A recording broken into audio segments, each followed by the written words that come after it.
into why me and my special guests are 19 minutes late, because it is critical for where we are going as a community. Yes, and before we go any further, Queenie, can you hear me? Yes, I can hear you. Okay, good. Before we go any further, first of all, because my heart is just, just my whole being is just so alive right now.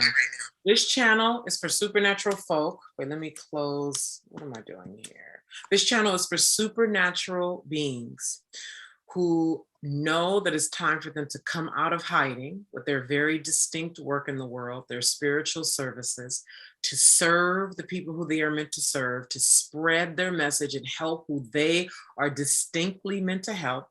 And you're ready to come out onto the world stage, organize what that is, create a plan, get serious about it, develop the leadership and the identity so you can stand behind it on the world stage, monetize that, so you're paid well and you live a life of bone deep fulfillment. So this channel is for you to come look and be like, oh my God, this is home. This is for me. And then to come into the Arrogant Witch community or whatever other next step that we offer that you know is for you.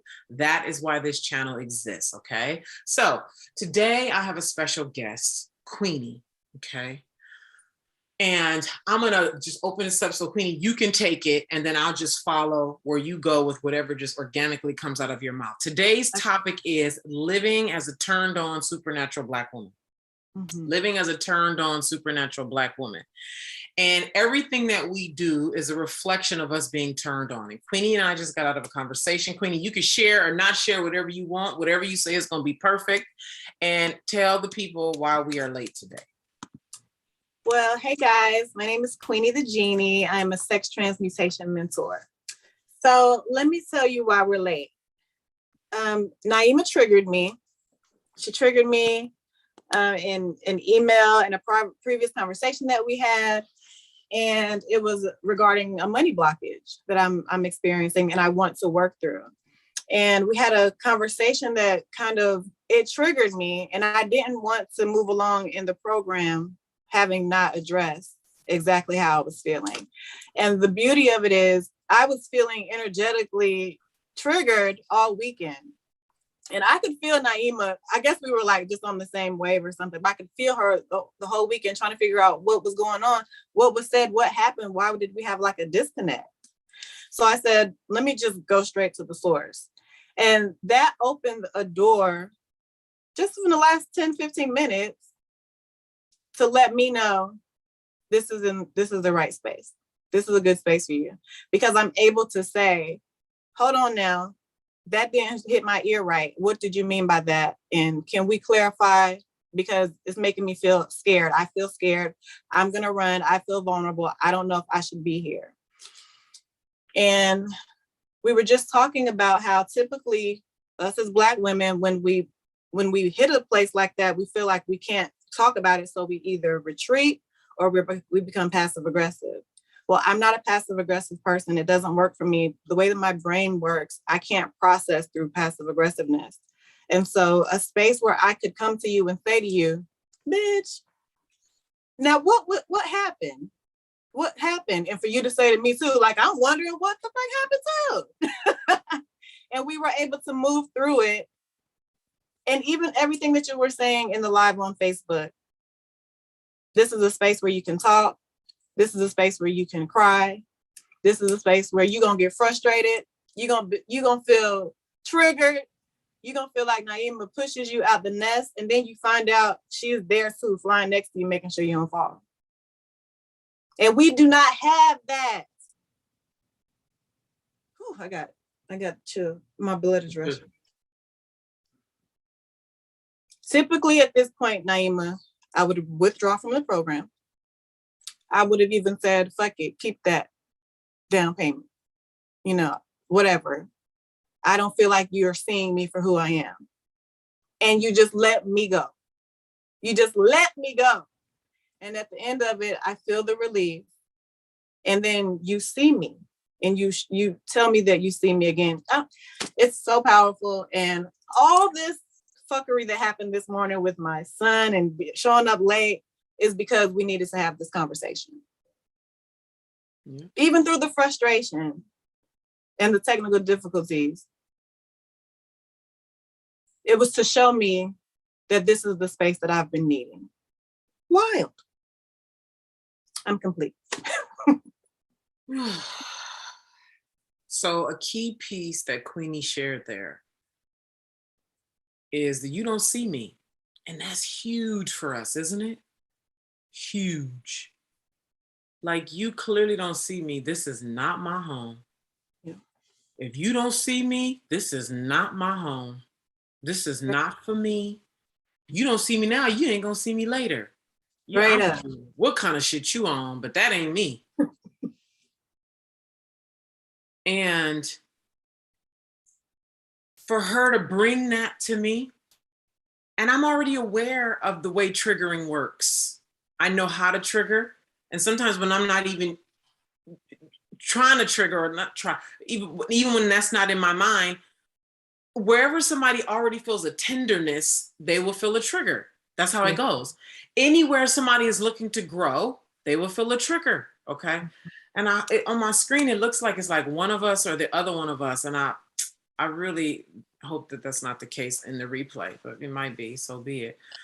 And so for her, and I felt all this, even through the weekend. See, and Queenie was able to feel me because I deliberately was tuning into Queenie over the weekend. I don't just be tuning into motherfuckers. If I was tuning into everybody, girl, no, okay? That's work, okay? Mm-hmm. That people take for, that's work like a motherfucker, okay? I tuned into Queenie and I was like, oh, Queenie's processing. Oh, Queenie is bothered. I could feel it all. Whoop, Queenie is bothered. Like, I totally was feeling it all through the weekend, right?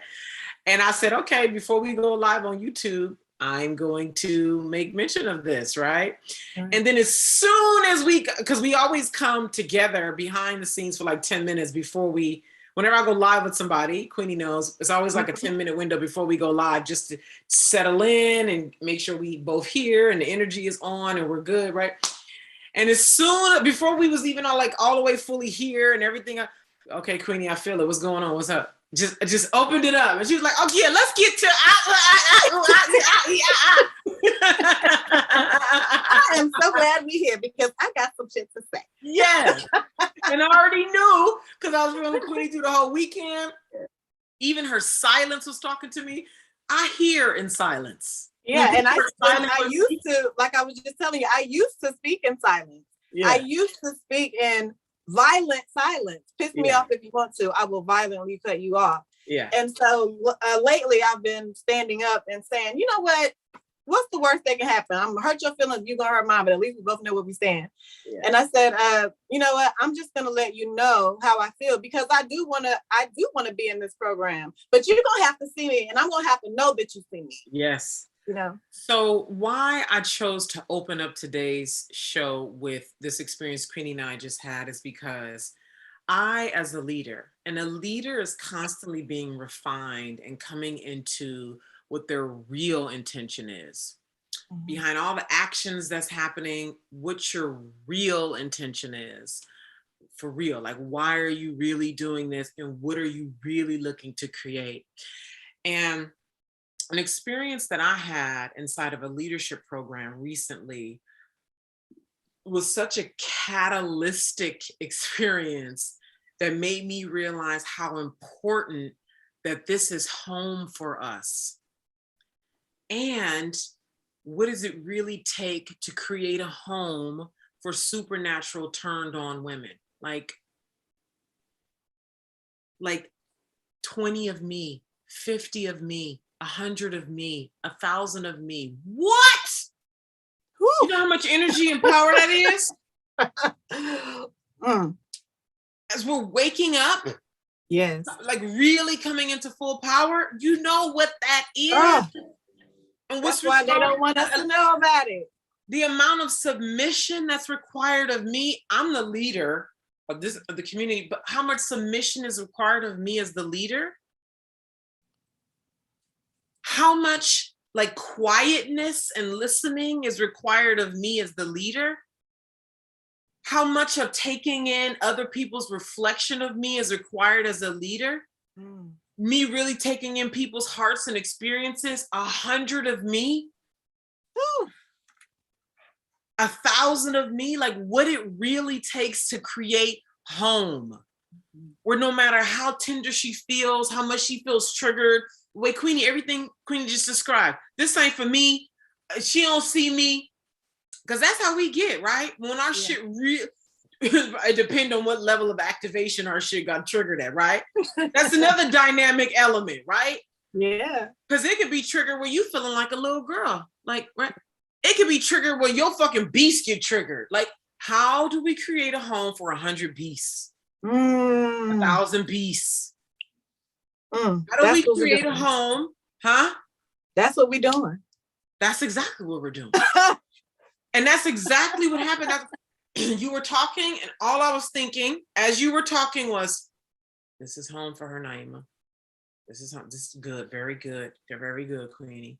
And you were just really like leaning in, like, and you could have took that, walked away, did all of that by yourself in your own head, and you would have been locked right there. Yes. So that's the price that you would have paid.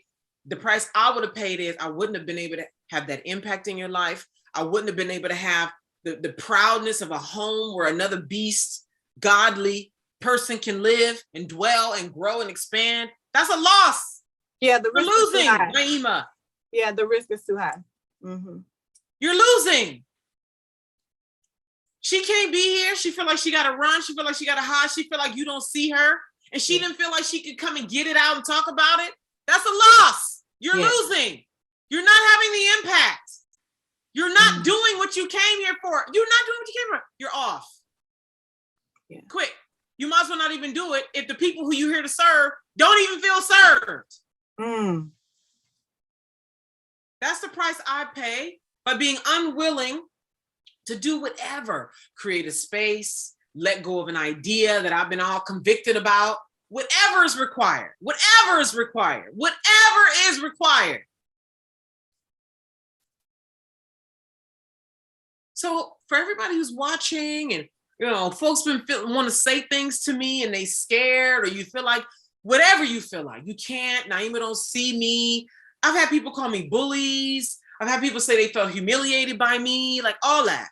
Yeah. And I can see how somebody can feel like that. And listen, sometimes you're going to feel like that, okay? Because there's something in you that has already struggled with feeling humiliated before I got here. Yeah. Okay. Before you met me. That's what makes it a trigger. Yes. Yeah. And so my invitation and my love, please know that I know what it's like to be bullied. I have been bullied. I know what it's feel like. I can't talk to this coach. This coach can't. She don't see me. She don't give a fuck about me. You're not just a client to me. Listen, I know when you're at the level that many of you guys are at, the money seems like the everything. It's like, because you're working through it. It is. It's a big deal to you right now because you're still working through it in a new kind of way, right? And you think like, oh, this is just business for her. This is just money for her. The level of uncomfortability for me, the level of constantly letting go of things that just last week I was like defending and like that I gotta let go of this week. The level of selflessness, the level of, you know, just everything that's required of me to really do what I really create the home. Really. Yeah. Right?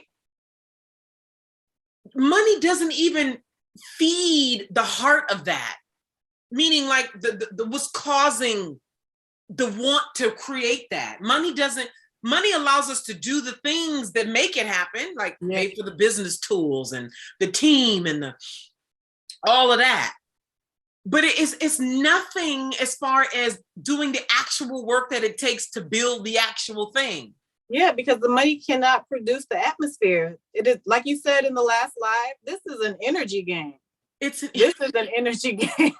It really is. It is even so much an energy game. Yeah. And so just know that you're going to feel you like it, but the goal, move through it, bring it to me, bring it, stay in it. And like I said this morning, we started, today is day one of When They Call You Spiritual Against the Devil. And I went live this morning and I said to everybody, you're going to feel trigger. You're going to feel things, right? When you with your partner, when you uncover a fear, you didn't know that was there. You're going to feel things. The feeling doesn't mean bad, wrong, right? Because we have hard feelings and we retreat. Oh, this is wrong, bad, right?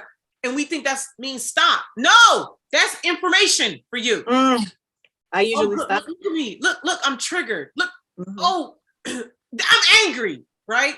Because we be high, like I can feel the transformation and the alchemy, like all this, the coughing and the elevation of it all. Good God, I'm telling you, this leadership program that I've been in, the experience that I've had in the last 2 weeks has been, God, the catalyst of like, this is really like, I am responsible in collaboration with gods that I'm in relationship with to really create this thing on earth. Like, this is I get it today in a way that I didn't even get it last week.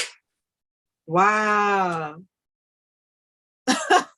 So for you, what was the change? What was the change? In the way that you didn't get it last week, what was the change?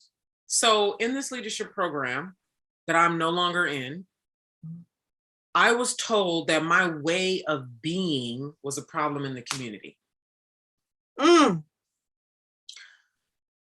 One of the assignments was for us to put together a leadership statement, like a futuristic leadership statement for our life.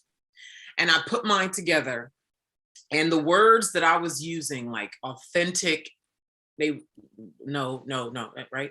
Because they got to approve you going to the next level. And they weren't approving.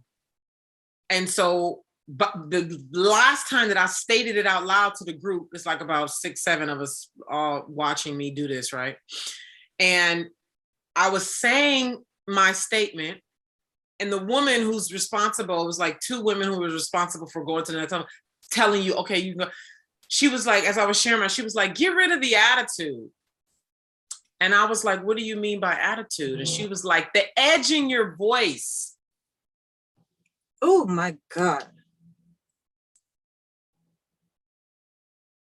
And that's what they want us to do.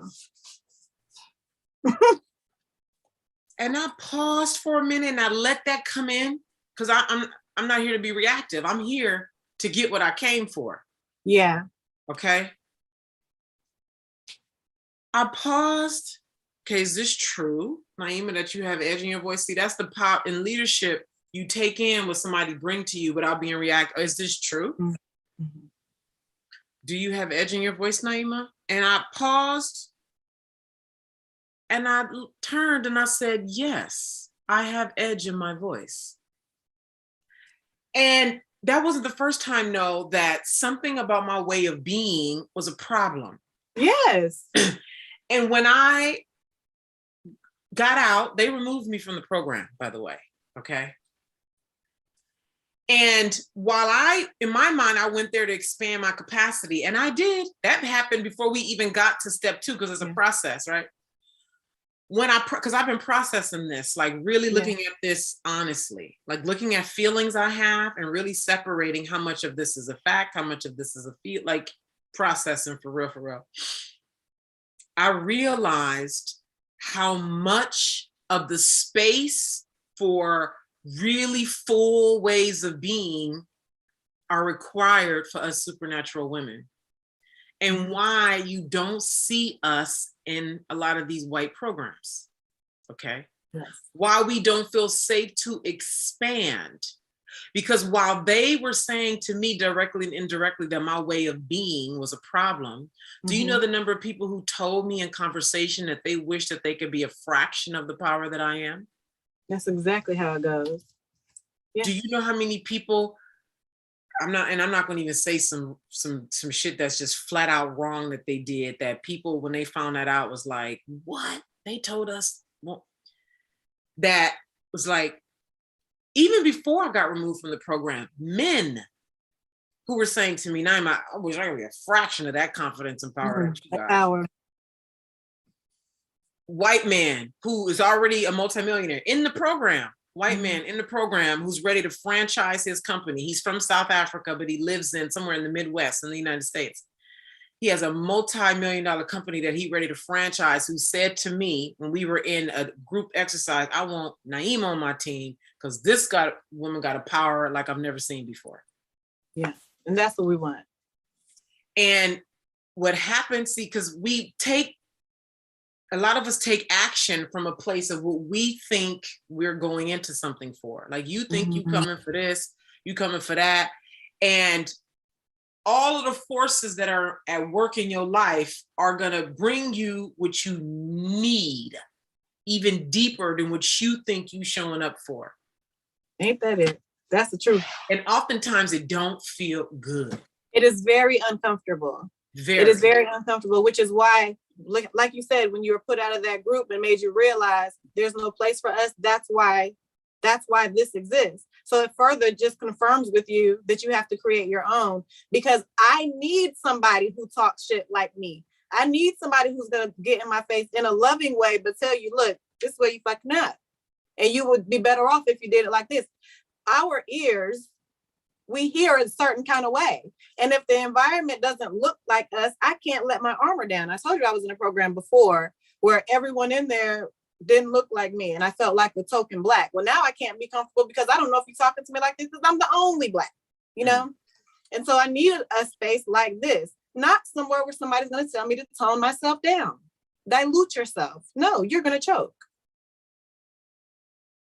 Please like the video, subscribe, turn on the notification bell. So when I tell you, when I just start laying out the facts, because listen, all the unconscious stuff and shadow stuff and all of that, and I look through that kind of a lens when I'm dealing with people. I'm not dealing with the activity of what's happening. I'm looking at what's happening behind the activity of what's happening.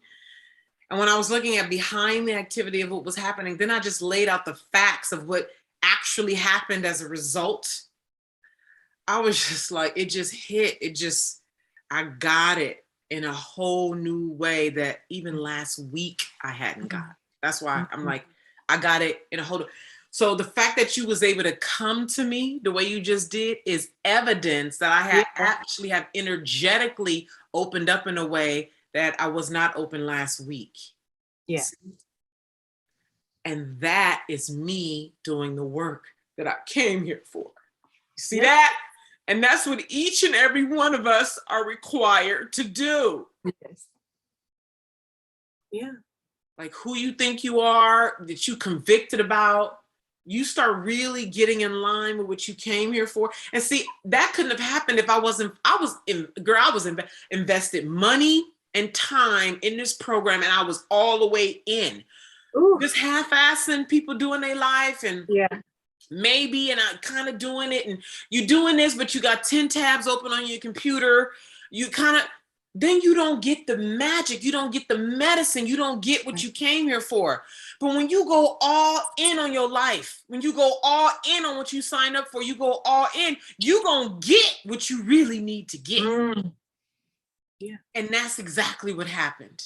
Yeah. And when I decided, because then what happened was they called the co-owner of the company.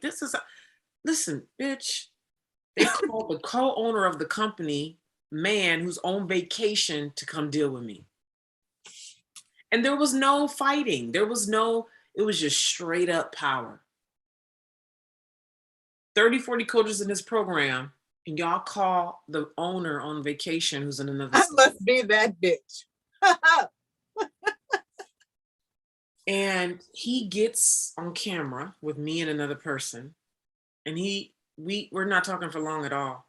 He assesses with his own eyes. I can see him trying to be in like allyship with his team. I could see the play at work. And he says to me, I want you to complete the program. I will pay for it. We will pay for it. I will coach you myself. You're a powerful woman. I see that clearly. I was just skiing on a mountain. I'm here. I didn't even want to be here. And somehow I'm here on this camera. I will coach you myself.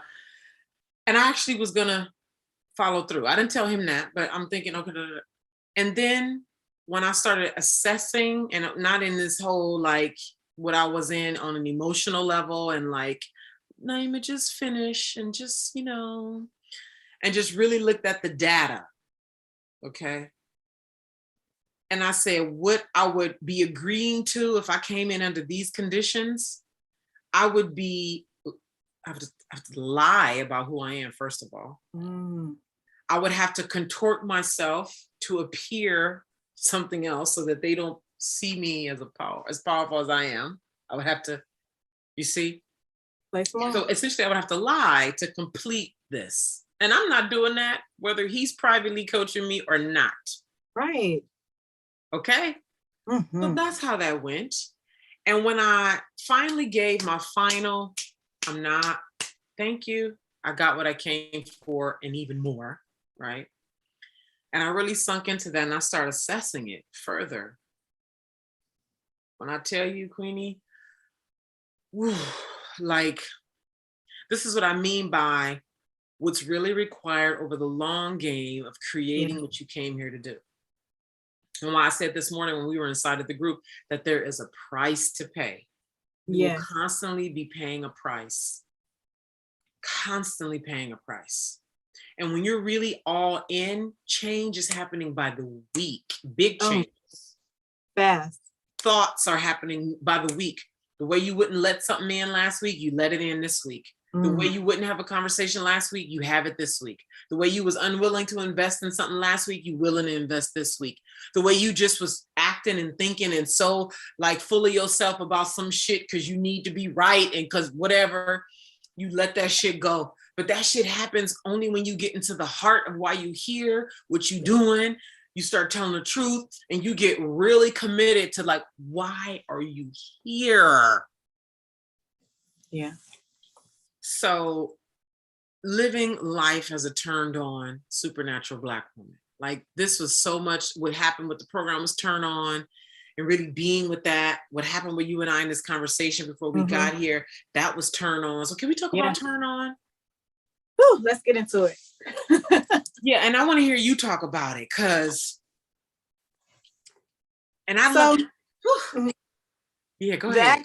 There was an activation. There's an activation that seems to happen, like an energetic activation. Because when I hear turned on as a spiritual being, I always think of sex, but I think this weekend you mentioned orgasmic meditation, where you're so turned on you're so aroused by what you're doing. And it's interesting, even as we tie in this morning, even that energy was arousing. It was like, okay, now what are you going to do with it? That's that alchemy. That's the alchemy. I'm not sitting in the frustration. I'm not going to run. I'm not going to back down and retreat. I'm going to bring it to the leader and we're going to alchemize it. We're going to fix it. Yeah. And we did. So and what's here as a result, right? Like everybody watches who wins. You and I are more connected. You and I are going to create more wonderful things together, right? And there's going to be more benefit of that, okay? Yeah. I would like the people to know, though, because the work that you're doing, like I have a personal affinity for, okay? And I want the people to know what it's like for you doing the work that you do, the turn on and the work that you do. And you can share whatever you want to share, and the aliveness in it and why we run from it and what's available for us when we don't run from it. Like I'm already getting, girl, my whole body, just girl, get into it. Let the people know, let it show. It is. So as a sex transmutation mentor, I don't want to make it seem like it's not scary because we're talking about a subject that we are not allowed to talk about. Just like when someone told you to tone yourself down, don't stand in your magic, tone yourself down. Don't be a sexual being. Don't be aroused. Well, the reason that they're telling you to tone all that down is because there's power in that. There's power in the energy, in the essence of being allowed to be aroused and fully in your power. So for me, a lot of fear. It's been a lot of fear and turned to empowerment, where I see pleasure not just as something sexual. Yeah. And I'm not even afraid of it, even if it is, because it is. I'm not afraid of it. I like how you're just helping me to turn everything that I'm doing into a power. Yeah. It's a part of my power. When you told me about orgasmic meditation, I was like, even spirituality, we can even have like an arousal about our spirituality. So a place where we are allowed to experience arousal in all of its forms. Oh God, I feel like we could be and that here word, all day, girl. that word allowed. There was no space for us to be allowed, to be given permission to show up edgy, to show up bold, to not turn down, to not play small. There was no space for it. And with all that stuff that happens with me and you, with you in the leadership program, it forces you to stand in what you're doing and say, see, this is because there's no other place like this except for what I'm, this is happening because it's pushing me to stand up and say, you know what? I was able to trigger Queenie, and I can show you that this is how my program works. If you sit with me, come sit with us. Even in the, there's a receipt, I'm sure you don't even think about it anymore. The receipt for your program says sisterhood, correct? Sisterhood? Yeah, I believe it said something about sisterhood, and I said, that's exactly what this is. Where I can womanhood. And I said, you know, that's what we're looking for. A place where we can have real ass conversations and still be about our business. Yes. There's no other place that exists. There is no, I have looked. I've been looking for 3 years.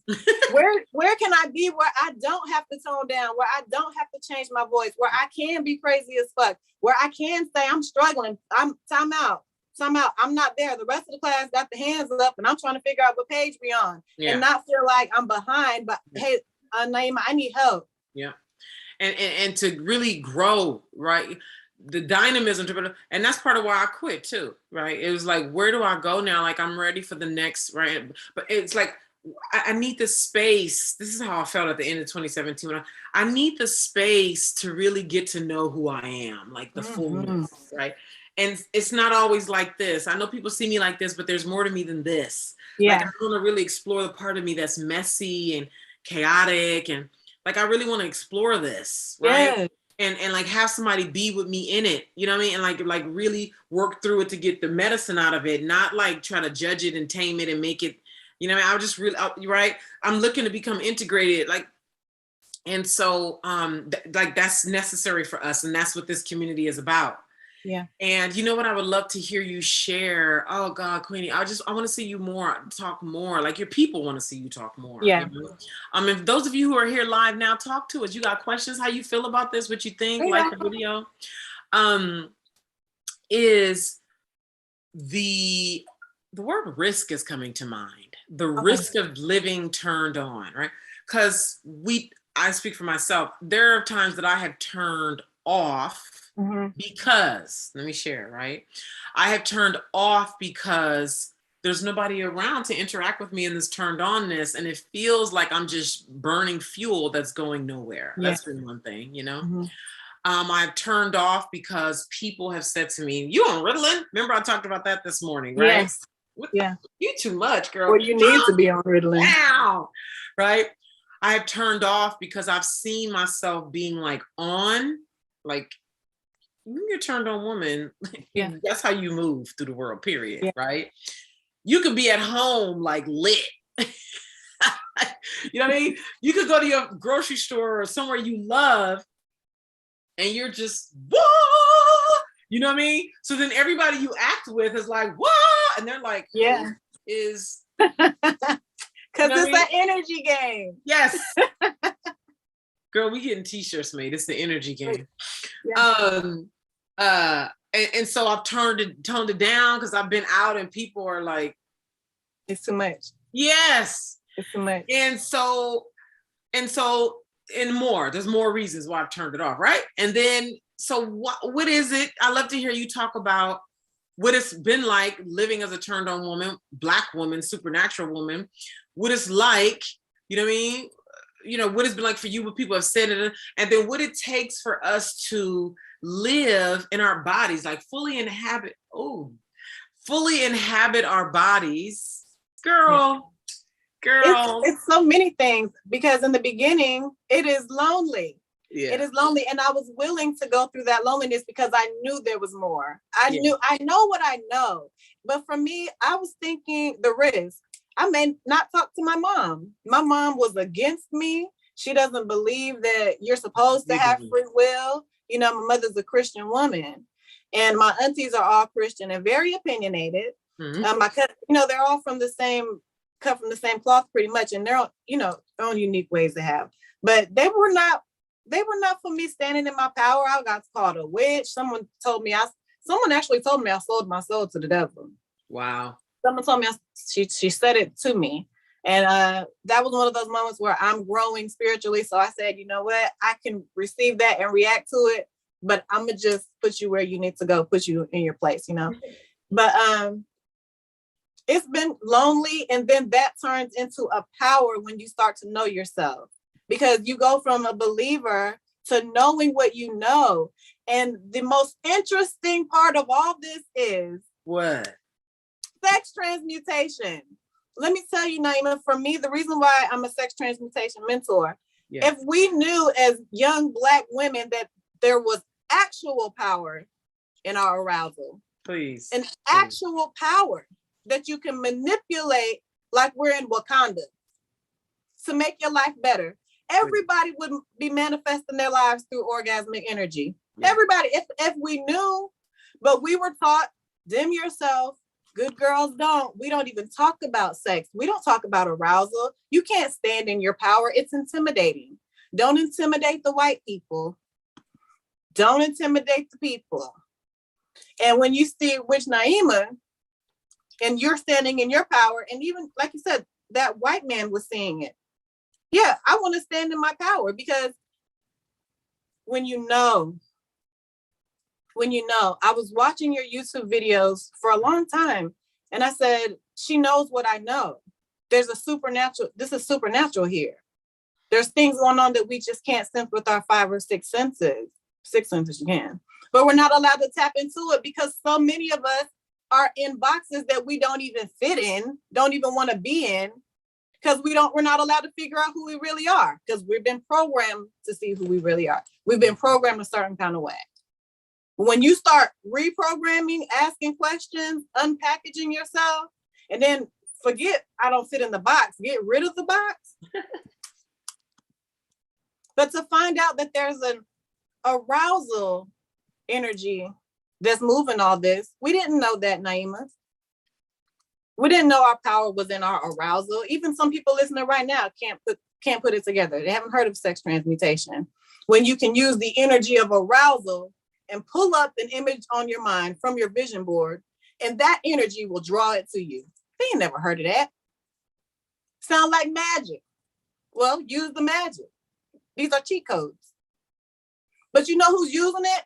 The guy that's at the leadership function skiing. He knows about arousal energy. That's how he's able to live that life.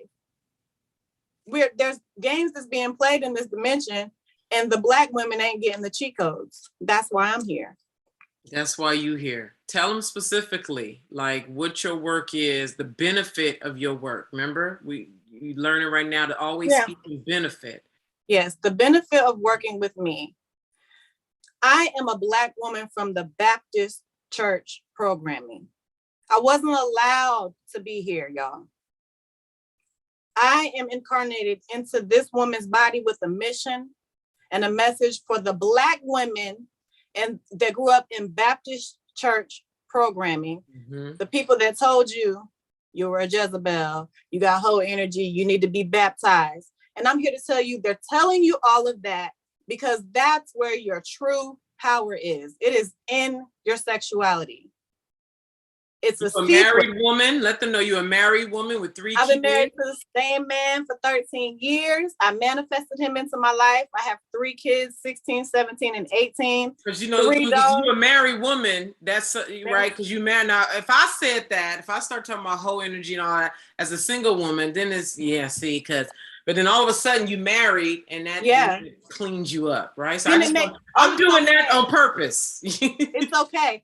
And that's what I'm talking about. You're not okay as a Black woman until you're married. Now, whatever you do is okay because your body really belongs to your husband. And even as a married woman, you tell it, because see, as a married woman, I'm allowed to say this is my body, you know, But I was never taught that this was my body. You know what I was told? You'll grow up and you'll practice celibacy or abstinence, and you'll be pure, and then you'll find a man and your body will belong to him. And then you can get into the kingdom of heaven. And I bought that bullshit.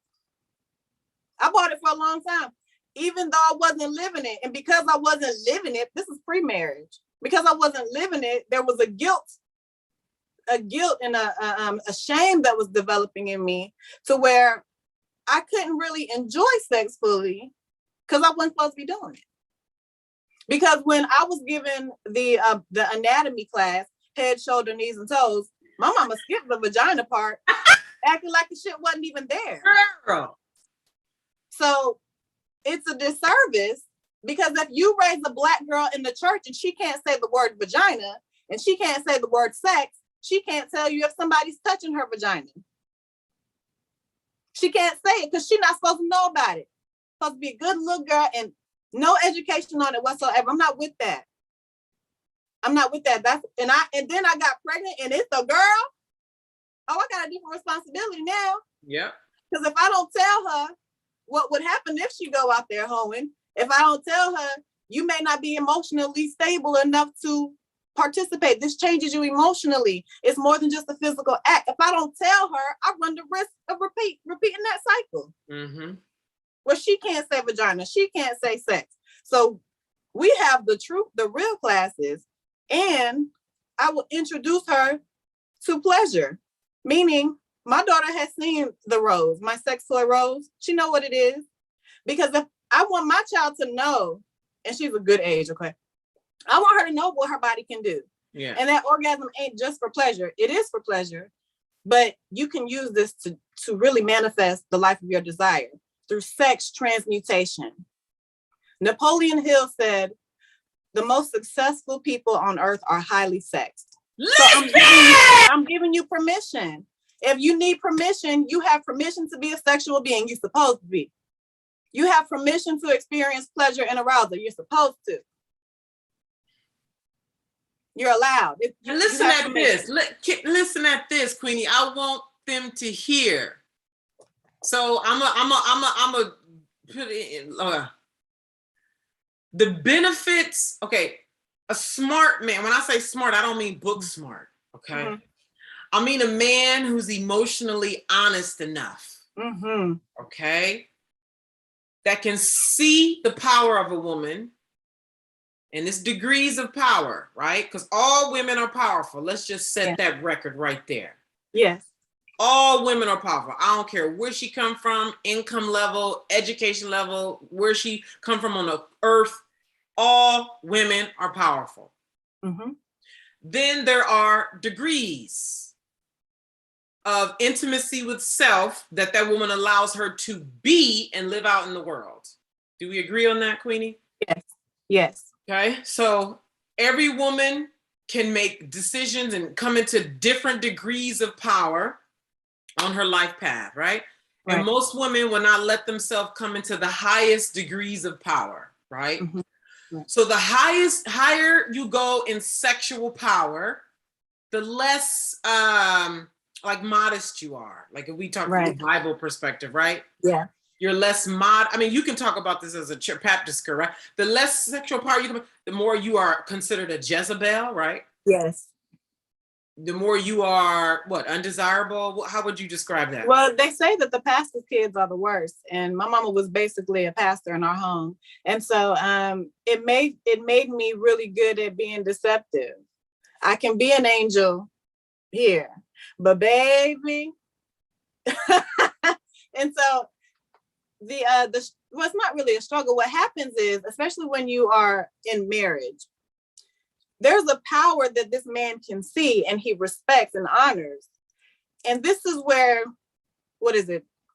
traditional role play in every relationship. Every woman knows in her marriage, she really runs the show. She really runs the show.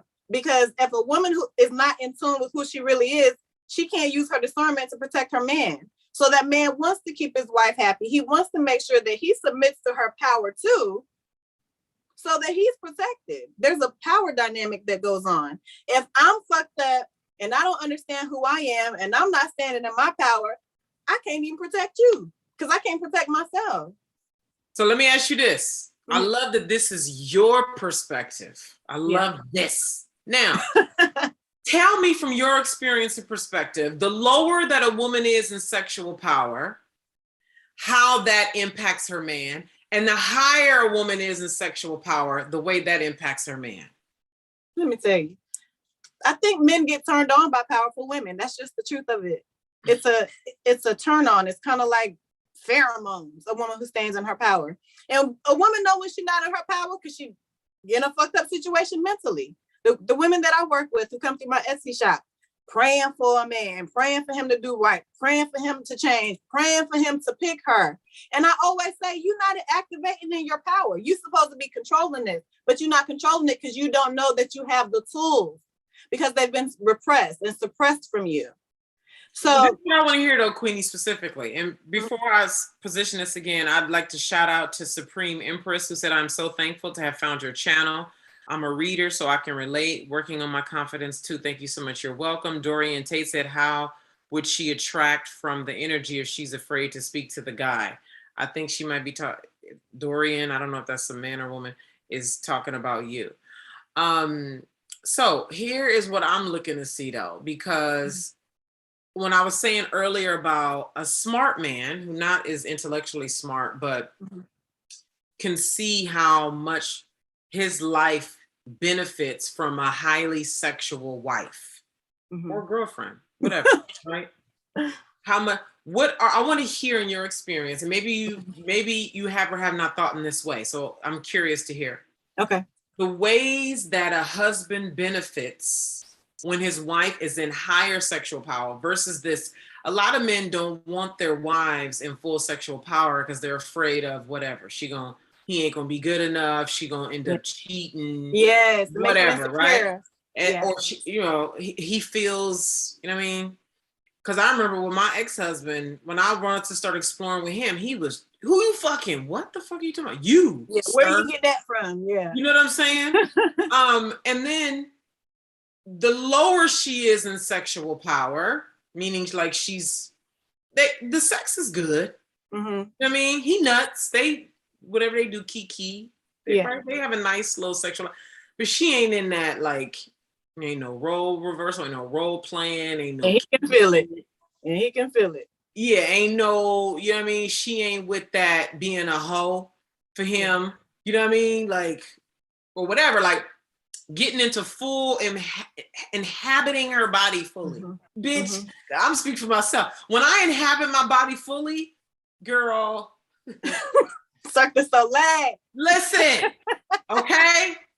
And I ain't never met, anyway, listen, that's a private conversation, but I would just love to hear what you have seen or know or experienced, and you're not, because you are the pro at this and working with these church girls and, okay, in the way a man loses, a husband, a boyfriend, whatever, loses when his wife is in lower sexual power, because there's an understanding that they have, whether it's been verbalized or not, right? That she cannot become more, right? Or the price that will be paid in that relationship if she became more, even if he became more. I know men who are highly sexual who women don't match it, can't match it, right? And what that produces. And then what's the benefit for him when she's in higher sexual power? I love to hear. Have you thought about this? Is this a thing? I haven't thought about it. I'm thinking about it as you're asking, but the term power couple comes to mind because once you develop that type of intimate, vulnerable relationship where you can talk about your kinks, you can talk about your fantasies and role play, there's a different kind of trust that develops, a different kind of language that develops in the relationship where people on the outside ain't gonna understand and they ain't supposed to. So I think when you were saying the risk, if he gets bored or if you get bored, it puts the whole relationship at risk. And some people may say sex ain't that deep. Well, for some of us, it is because it's an energy game. And if you don't fill me up, I'm not going to be able to operate well. Or I don't know how to fill myself. If I don't know how to fill myself up. But yeah, I believe I haven't thought about it in that way. But the term power couple comes to mind. You look at a couple, because the reason why I'm asking you is because I'm very sexually in tune. Okay. I've been a sexual being my entire, I've been electric which includes your erotic self, my entire life. Okay. Mm-hmm. Like you say, you started masturbating young. I started masturbating young. Yeah, I was humping teddy bears, Naima. I was humping, and I wonder if there's an insecurity for men who can hear that from a woman. I was humping my teddy bear and making them hump when I was 6. You know, I was a master. I mean, I was playing house as a girl, you know? Yeah. Yeah, but those are the things we're not allowed to do. You're not supposed to tell anybody that you was doing that. Those are the girls that they talked about in the Bible. And somebody comes along and tells you this is bad. Like children don't have that level of, you know what I mean? But we kissing young. At least I was, right? I damn sure was. Okay. And there's no like shame or energy around it until somebody comes along. And says, and what's also interesting, Naima, I can't say that anyone taught me. Yeah. You know, where did you get that from? Something bad must have happened to you. Now, I did experience sexual traumas later, but I was there first with my hands in my panties. Nobody taught me. You know, it's just always been natural to me. I've been a sexual being since I was a child, and I've been ashamed of it. So like living like this, right? Like living turned on, where it's not even about sex. People, people so like unaware and inexperienced that you say turned on and they immediately think sex. Yeah. I'd like to reiterate here, this is not about just turned on. Is like perfumes. Like, do you know what I mean? Music. Mm-hmm. I can go outside in this like I do winters here in California because the sun is different than it is in Florida. Yeah. You know what I'm saying? The sun hits my skin in a way that turns me on here in California. Yeah. When it hit in Florida, it don't hit the same. New York, it don't hit the same. Atlanta, it don't. I was in Atlanta last year and I was like, nah. This ain't it. This ain't it. Mm-hmm. You know what I'm saying? Yeah. Then I come here, walk girl, and I'm just like, just aroused, just in your energy, in your power. Yeah, turned on. And it's like, that's turned on. And when like, that's your dominant way of being in the world,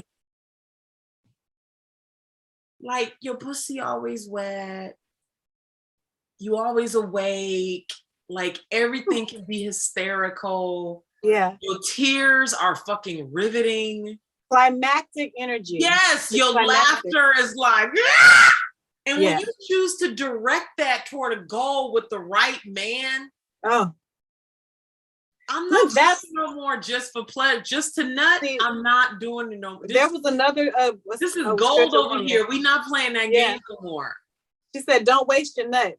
I've had enough good sex. Yeah. Really, really, really good sex to last me for the rest of my life. Yes. That God sex, we on that now forever. Because once people understand, you can manifest with these powers. I need people to hear me. You can materialize your money using sex energy, sex transmutation. You can get your man. Somebody asked, I think the question was, how do you get to your spouse without speaking to them?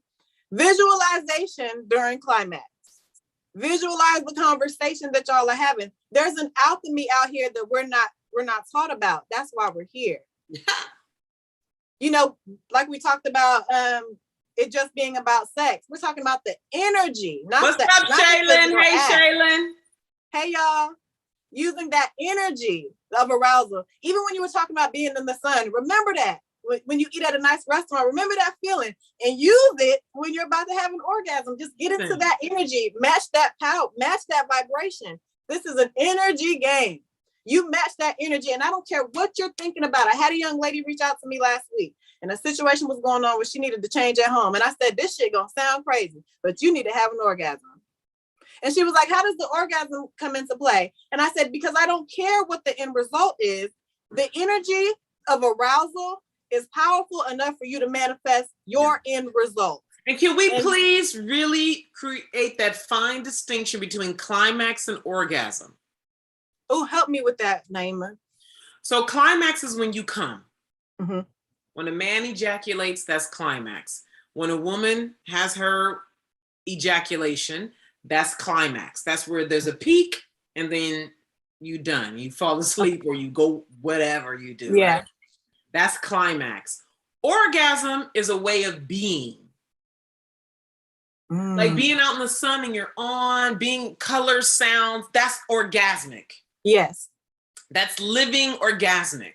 And when you can create that in your being, right? Some of y'all gonna create it, others, it's just allowing it to wake up. It's already in you, it's just letting it wake up, expand it more, expand it more, expand it more. And you do things you do that by resting in desire, for me, being in Italy, girl, like, it's like, I can literally walk down the street in Italy and cry. Yeah, beautiful. Orgasmic. I can sit in a cafe and cry because it's just, the orgasm is just running through my body. It comes out in my tears, it comes out in my laughter. I'll call my sister and pour it into her. Like I can do a video, a live stream and pour it into people who watching, like just use it. So just imagine having a wife like that. Or a girlfriend like that. Imagine being that. Being that. Yes. And I'm talking to the men. There's a Dorian Tate here. Hey, Chicago, Dorian. And to other men who will watch this, who perhaps you are scared to date women like this, or you misunderstand it, or whatever, right? And you guys submit to each other, because the power is not happening without equal submission, right? Equal submission. Queenie knows this, right? And she can tell you as the married church girl, right? Because I think sometimes people look at me and I'm just like, wow, to people, right? Like, I'm like, wait a minute, right? But they hear you and you're like married and church girl. So their nervous system likes that, you know? Right. So imagine you're a man and you're now dating, right? Or married, right? Whatever, right? And either you're with a woman and you start talking to her and inviting her into her opening up her sexuality, her orgasm, and her way of being, right?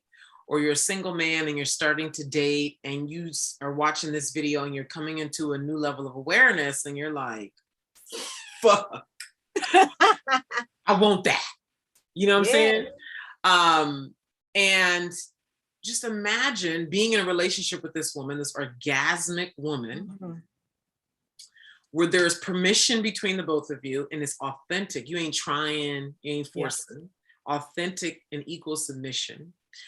And she knows your dreams. She knows your clear dream. You told her. And you told her in detail from a heart level. This is the kind of connection, okay? You've told her from a heart level what it is that you're looking to create. And she agrees, because if she disagrees, it don't work. It won't happen.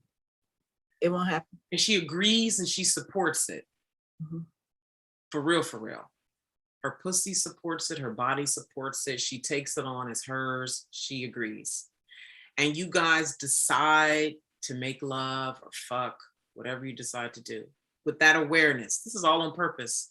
She knows your dream. You take it into the bedroom and she takes it on and you guys experience lovemaking. Your dream is going to come true. And it's fast because that energy is, when you're in one accord, me and my husband call it occupying the same dream. And we do vision boards. My vision board got a lot of shit on it. It got a private jet on it.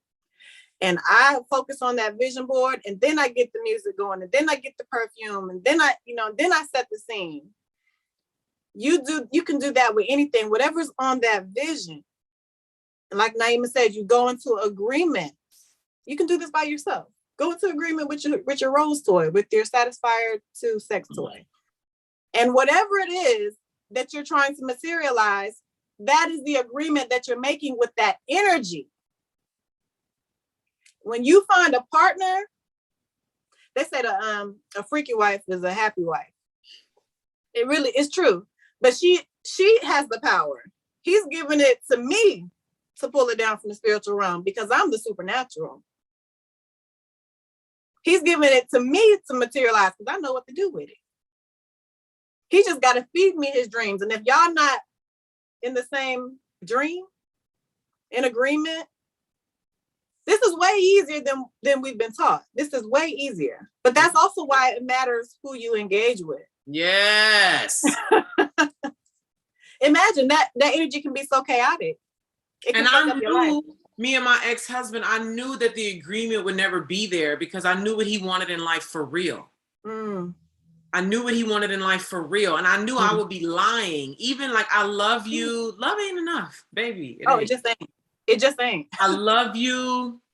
And yes, I'm here for all this.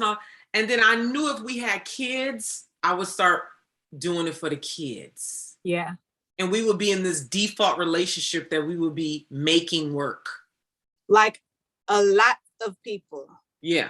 And I would do all kind of things in my mind to make it okay. But at a root level, I know that there's a certain, okay. And that's that tricky shit right there is where the manifestation gets fucked up and we don't create the really big thing. Yeah. Like this is how we live in, period. From now on. It's like the vessel is clogged. Like you're the vessel and the vessel is clogged. And you interject with somebody else whose vessel is clogged, you never get the materialization. It never manifests. It's stuck. It's literally stuck. So stepping into your arousal power and being seen by your man too, like, you know, I'm powerful. I'm the gift here. And he knows it, you know, and it's not a disrespectful thing, but God knows why he created me. I'm the powerful one. Give a woman your dream. Oh, I love that laugh. If she loves you and you doing right, and you can't get nothing past this intuition. And she agrees, because she can love you but don't agree. Oh yeah. Oh my God.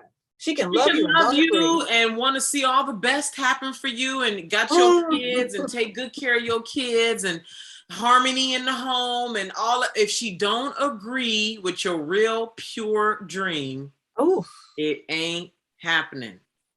And it don't mean she don't love you. It just means she disagrees. Yes. Oh, that agreement.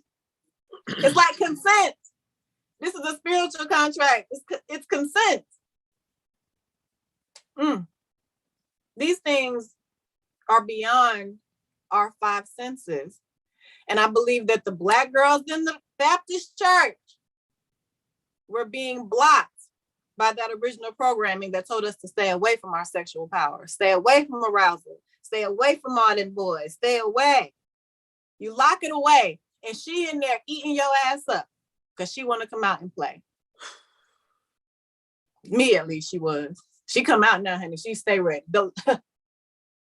She out. Ooh, how you feel? Like we were just in here by ourselves. You know how we get into our conversations. Woo! Girl, I'm just like what I have right here. I want to pour it into something much bigger. Like it's just so much. Like I'm ready to pour it in. Like Rachel, Rachel was the one who the pouring, and I was like instantly, I was like, that's it. Yes. Rachel and I went live a couple of weeks ago. She was like, when you are with a supernatural colossal woman and you see her and there's agreement, and it's just like she just pours power into you. And when she said that, I was like, that's it. That's the kind of power we have.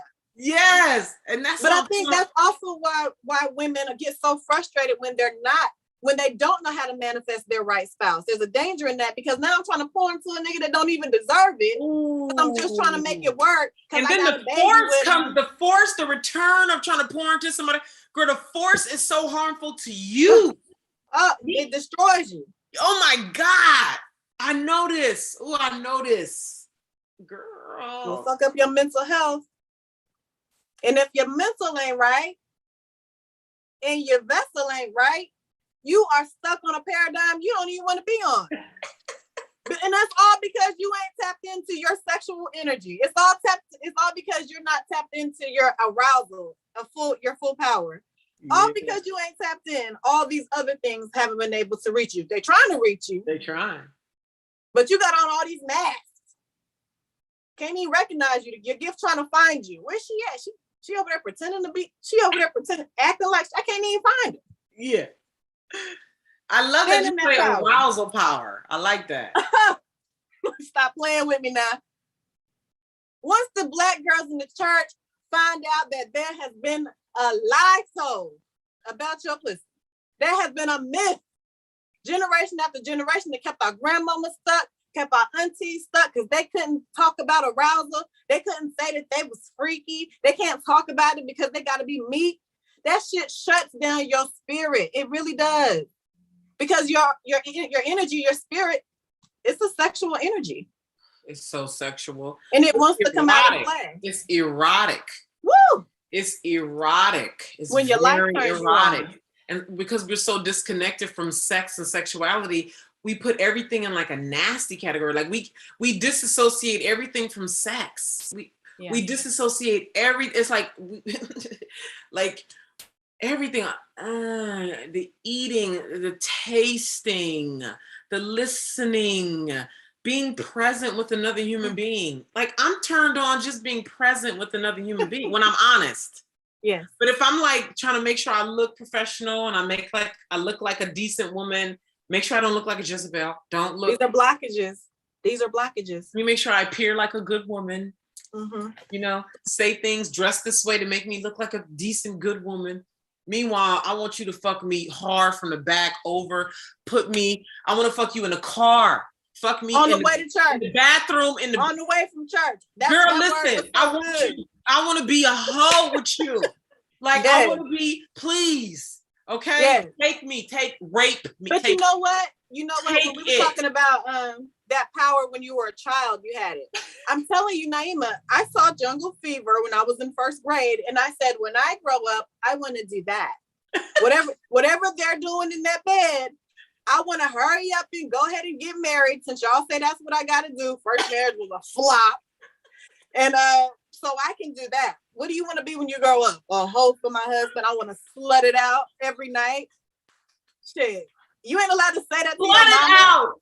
You can't say that when you at show and tell. You can't tell the teacher that. But we don't talk about it at all. No arousal energy. When you think about your dreams and you get turned on. When you think about what's on your vision board or what's in the vortex and you get turned on, you can't even tell nobody that's orgasmic energy. Sounding like a hoe. Girl, this is everything. Woo, once they find out about the core of full power. Okay, this is the core. Mm-hmm. This is the core of full power. Yeah, it affects everything, every single part of your life. God damn. Ooh. Yeah, we here. We here so y'all can come out. Y'all can come out and play. Y'all can come out and say. It's just so much that's here right now. And I'm just basking in like the wow of it all. I see it and I know and it's so evident. Man, I feel bad for people. This is one you're gonna have to try for yourself. We can give you the tools. You know what I'm saying? This is a life you can experience for your arousal. What people walk away with. Remember benefits. What can so let's say I'm a woman, I've been watching this. Somebody said I'm learning in the cut. You know, and she wants to wake up her orgasm inside of herself. What are some things that a woman can do to start to wake up her orgasm? And for men who might be watching, how can they support a woman waking up in her orgasm without, being in a hurry to fuck her, unless there's an agreement to fuck? These safe spaces. The benefit of working with me, you can tell your whole stories. I'm gonna hype you up. But you're going to also realize how much you not wasted energy, but you didn't direct that energy of fun. You know, when it's fun and it's exciting, all that orgasmic energy you could have been using to manifest. The knowing, just because you did not know that piece right there, I'm here to let you know you have been lied to. There is an energetic power between your legs that is powerful enough to bring a life into this dimension, and you ain't even got to use it to create a life. You can use it to bring your manifestations to life. Working with me, I'm not judging you. You could tell your whole story. In my group, my Patreon that I will be setting up to go live today, you can show up to the Zoom in your lingerie with your teddy bears and your coloring book and your wine glass. You smoke weed. I don't care. I want you to show up as you really are, so I can tell you, sis, have an orgasm, and while you talking dirty, talk about what you want. while you talking that shit, while you getting hit from the back, watch what come out your mouth, because it's gonna materialize. I know some people watching right now, they're like, damn, I do be talking nasty. Yeah, and sometimes the shit that you say, even if you fucking with the wrong person, that might be why your life is the way that it is, because you've agreed with certain shit while you was in the moment, because it wasn't intentional. I wasn't thinking about what I was saying. I just talk nasty. I'm a nasty bitch. I bet you start speaking with intention from now on, now that you know about sex transmutation, now that you know that energy and combined with what comes out of your mouth, arousal, what comes out of your mouth, and what you visualize on the projector of your mind, on the screen of your mind, it will materialize. I'm not telling you it can. I'm not telling you there's potential. I'm telling you it will materialize. And I got all the authors to back it up. This ain't nothing I'm making up. It's just something I came across in research. I thought I just loved sexual energy. I just thought I loved feeling orgasmic and aroused. Come to find out, it's in some of the oldest ancient books of our time, but it's in such a far chapter that you ain't gonna read. They know you ain't gonna read that far into it. I'm gonna just bring it to the light. They using sex transmutation to live the lives of their dreams. Listen. Yeah, they're using arousal energy. They're walking in their power. And you over there going, we're not supposed to talk about sex. Girl, with the biggest damn orgasm and power, with all that melanin wrapped around you, girl, orgasm and melanin technology, girl stop. Just the way we talk about it right now turns me on. Like, bitch, do you know you got Wakanda powers? And I'm not talking about manifest your money, manifest your man. Once you do that, all the other shit can be done, because you focus on how they pay your bill. You focus on how your man acting. You can change all of that once you know about your power. It's a big ass. And then you can put it to work. It's way bigger than just sex. But it's because we don't know how to use sex and the arousal energy. Yeah. Well, you finna know, because I'm telling. I'm reading these books. Napoleon Hill, once I got to arousal, the mysteries, and I said, oh, that's the secret. Malcolm X said, if you want to hide something from a Negro, put it in a book. It's because there's secrets in these books. And I'm going to tell you what chapter to look in so you can find out for yourself. And what happens is, when I first started activating into my power, Naima, it pissed me off. I was like, all this time, y'all was telling us to stay away from arousal energy. And y'all hoes over there. I'm telling. And the easiest, most practical way, that I can speak so that everybody understands it. My bottom line is always going to be, Black girl, Baptist church girl, told that you had to be an angel. You got a powerful pussy. Girl. Listen, girl. I just want to go lay down and meditate and all this. I swear, I'm going to fuck around, take this coat off, go lay down. Girl, listen. We here. These people, listen. They finna know.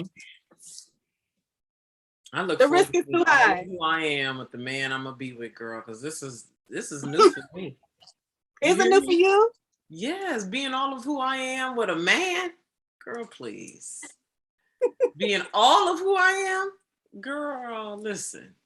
That's why I say that's gonna be a hell of a man who's gonna be with me and actually be happy with me and feel like I'm his purpose. That's how I gotta be. She is my purpose. Naima is my purpose. Okay. It's beautiful. And it exists. Yeah. It must. It exists. Obviously, if it's in my system the way it is, that has been clearly, you know what I'm saying? That's another thing. Not trusting what your downloads are. You know. Girl. You know. And I like to share to add on to what Queenie has just plentifully shared. Okay. And that plentiful is just the tip of the tip, just so you know. Okay? Yeah. Some things you can do today. Fun things to wake up your orgasm. Black supernatural woman. You got a long coat, like a trench coat, some kind of coat. Don't put on no clothes, no panties, no bra. Put on your coat and some heels. Take your ass somewhere public. Starbucks, grocery store, the park. Walk your ass around deliberately with the energy of Mm.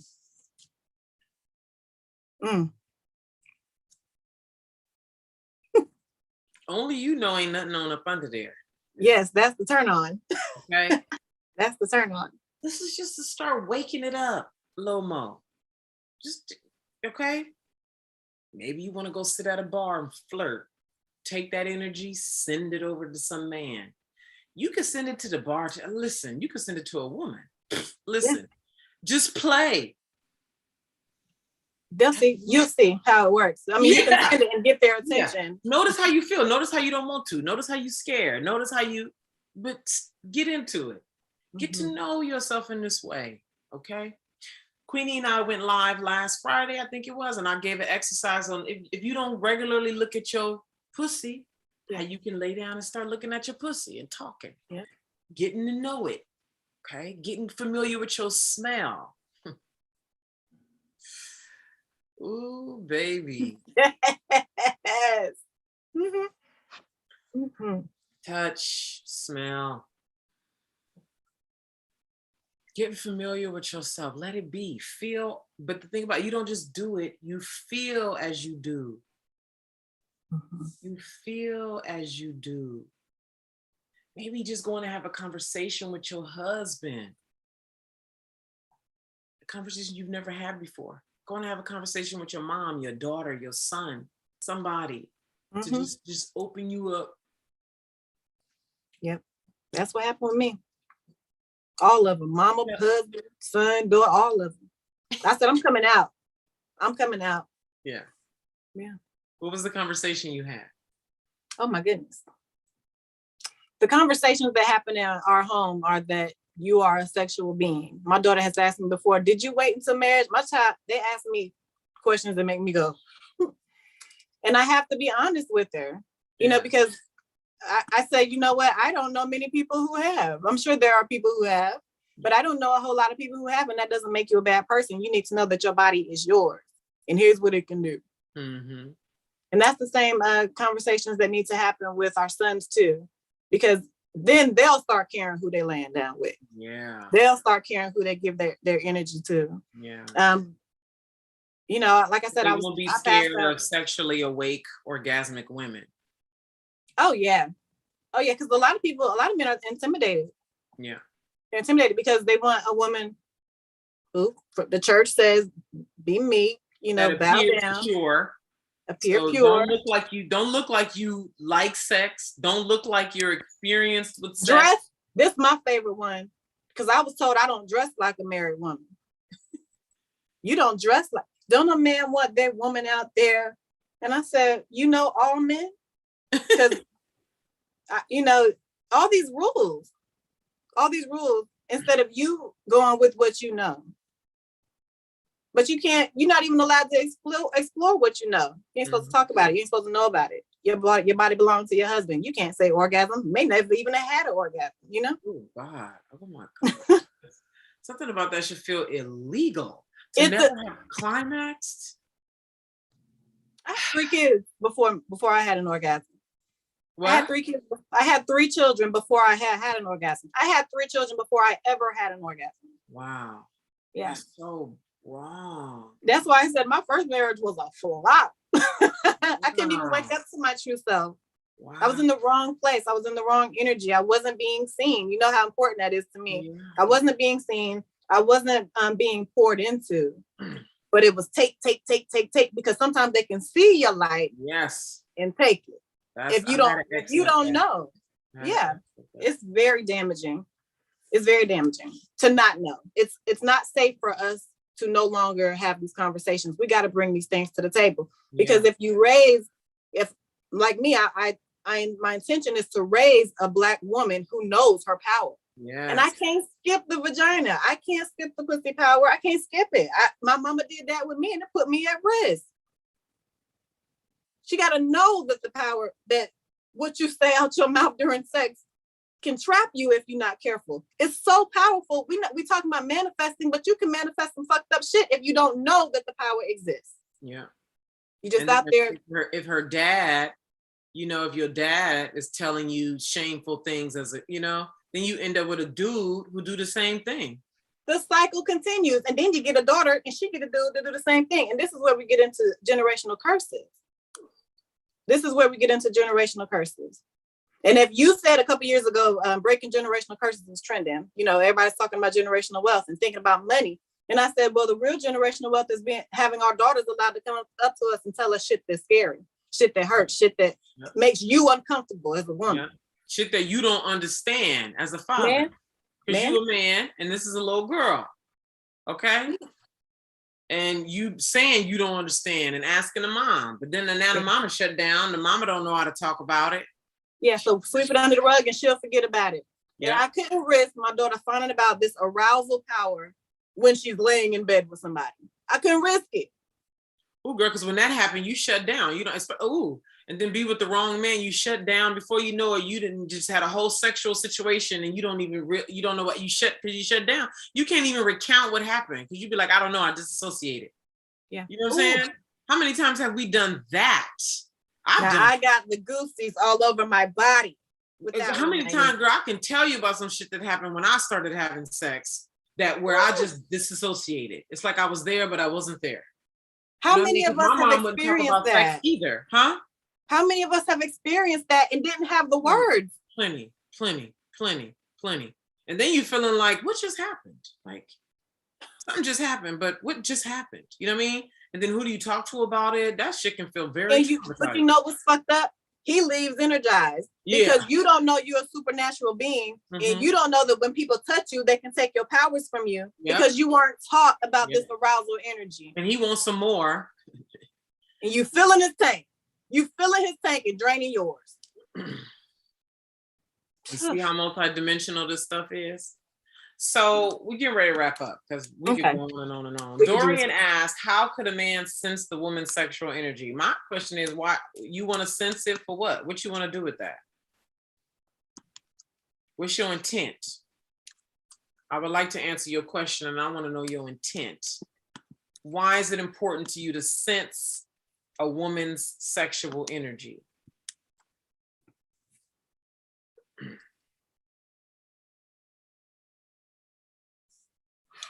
So while we're waiting to see if Dorian is going to exchange with us, this is what I would really like to be a reality in the world of all of us, not just me, but all of us supernatural women who married, single, dating, like in a relationship with a guy for, a year or more. So all supernatural being, no matter your relationship status, is that we become so one with our sexual self where it's not a separate part of us. Okay. When we go to the grocery store, we're fully inhabited in our body. When we are putting our kids to sleep at night, we're fully inhabited in our body. When we go to the doctors, we're fully inhabited in our body. When we go to work, grocery store, no matter where we go in the world, we are inhabited in our bodies. And we don't disassociate or disconnect because we feel super awake, alive. We feel something that feels sexual, like I used to feel, where, turned on woman, right? And so I would turn off, tighten the legs, close the legs, right? Whenever I found myself attracted to a man, like you first see a man, if he's not with a woman, you don't know if he got a woman or not, right? But let's say I'm attracted to a man and I'm like, ooh, right? And then I find out he got a wife or a girlfriend, then I feel bad. Look at you, attracted to other women's man. Like, that was the thing I would do. So whenever I would know that a man was married or it's evident like he got a ring or he's with a woman, and I felt that, I would immediately, right? Yeah. So now when that happens, I just look at this, right? Laugh, right? Yeah. Because I as a married woman is married, or you as a married woman, or he as a married, doesn't mean other people become unattractive, right? Can somebody say, you just don't turn blind? And I used to feel bad about that. Like, so now you allow it, you You find humor in it. You don't make it a big bad deal. Yeah, I you don't beat noticed. yourself I up. noticed. I noticed, Yeah. and it's great because I can see the growth there, the great growth. Because I started really Yeah. confronting this in 2014 for the first time. Okay. Because remember, I said I decided I was going to let my sexual self have presence and a front seat in my life. And so all of this stuff came up as a result. Anyway, so that presence with one's whole self, which includes your sexual self, I desire for that to be with us in a room. Queenie, you and I talked about this privately. Yeah. You're just so pretty. Like, you're not even pretty, you're beautiful. Like, I look at you and I'm like, I want to. I welcome it. That's what I want to do when I look at you. And I want us in a room, because this is what the Heart Retreat was about in Atlanta last year. Yeah. So I reserved and put down a $3,000 deposit on the 50th floor penthouse at the Four Seasons last year in December. It was supposed to happen. The women were showing up ready, money in hand, let's go. The men were saying they wanted it, but they wasn't showing up. We had put together a series of Penetrate Her virtual gatherings for us to just start getting to know each other online. They were called Penetrate Her. When I tell you, I had a wait list for the women. Yeah. The women were ready to play, were ready for intimacy, were ready to be vulnerable, to see and be seen. The women, okay. Ready. The men were coming with this, I could feel the timid energy in the men. I could feel it. They weren't saying it, but I could feel it. Right. So I would be inviting, I would, right, do a bit of coaxing. Now, I'm not about to, right, a little bit. I'm not your mother. Okay. And Dorian, I'm gonna get to you. I see you typing. I see, but I'm reading in a moment. And they would say, I'm gonna come. So I had a whole screening process to make sure we had the right people in Zoom. I wasn't just letting anybody in. So I had a screening process, fill out a questionnaire. I'm back and forth in the email, like, are you sure? I read your thing. Do you have any questions? Like, this was a very engaged thing, right? And I would always keep the numbers of who's going to show up close, right? So if it's going to be 6 women, it needs to be 6 men, or maybe 7 men, or 5, but I'm not going to have it be like 10 women and 2 men, right? So my goal was always to keep the numbers equal for showing up, right? For energetic purposes, for the whole male-female dynamic, all that. So boom, week 1, I got 6 women, 6 men say they coming. They've all gone through the screening process, which was a process. It's multi-layered to get to this point of where you actually get the Zoom link to join us, okay? 6 men say they coming, 6 women say they coming. All 6 women show up, only 1 guy shows up. Wow. Okay? And the 1 guy who shows up is a fucking bum. He looks like one. Literally, with love and kindness, I asked him, sir, because I'm very clear in communication that we're showing up here as kings and queens. I feel like we need to even just change that, because that shit is played like a fuck, okay? Everybody's showing up here as kings and queens, powerful men and women who are looking to connect at a heart level. I said to him, sir, I was very clear in the communication about who's to show up here. Why did you choose to show up here looking like this? I said this to him in front of all the women. He was the only man who showed up. Why did you choose to show up here looking like this? Well, you know, I'll be working and he got so blessed. Like, I saw him defending me, like in future posts and comments, people was talking shit on my ads and I saw him defending me. I was like, okay, yeah, but you need to, okay. That's what I was thinking to myself. And then we did it again the next week. And then not only did they not show up, they didn't communicate, like, sorry, I didn't come, or I couldn't come. And then I emailed them. I think 1 responded. What is that? Listen, there's work to do. I'm going somewhere with this. Yeah. Week 2, same thing. Everybody screened, because now I got lists of I got people waiting. I'm not letting a bunch of people come in because I want to maintain intimacy. So I got people waiting to get in. They're just waiting for me to get back to them, right? So I go to other people on the list. Okay, let's go. Now I got 5 women who said yes, 6 men who are scheduled to show up for week 2 of Penetrate Her. 4 of the women show up for that, and none of the men show up. Wow. Okay. This is all with very clear marketing, very clear communication, very clear language, and with sexual power in it. Okay. Yeah. One of the words I was using in it was holy pussy. Holy pussy. Heart, the heart of things. I even had a professional video done while I was in Italy last year. Did you see that video on my YouTube channel about the heart retreat? No, I didn't. There's a video. I had a professional, hired a videographer, everything. Did a professional video. I put down $3,000 to hold the 50th floor penthouse at the Four Seasons. All that money gone because the retreat didn't happen. I paid about $700 in Facebook ads. And this is how I got the people in. Did some promoting on Instagram too, but it was ads, right? And when I saw this dynamic, and I ended up having a phone conversation with, I think, two men. And this fear of a woman in full sexual power, especially when her heart, see, it's one thing when you like what I call like trauma-based sexuality. You see that, right? Women who still dealing with unhealed sexual trauma. Yeah. And it shows up in like this raunchy promiscuousness, and you can just tell it's not clean, you know? Yeah, I was her. Just so we're clear, I was her. Yeah, see, I know what that looks like. I know what that feels like, right?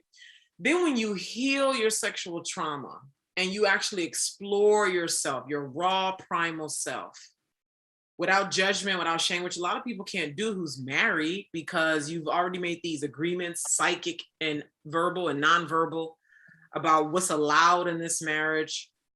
And so anything that's outside of that, especially when you start getting into primal shit, is just not allowed in the marriage. No. So people be 40, 50, 60 years old married, and it's just stale. They've made agreements to be like that for whatever reason.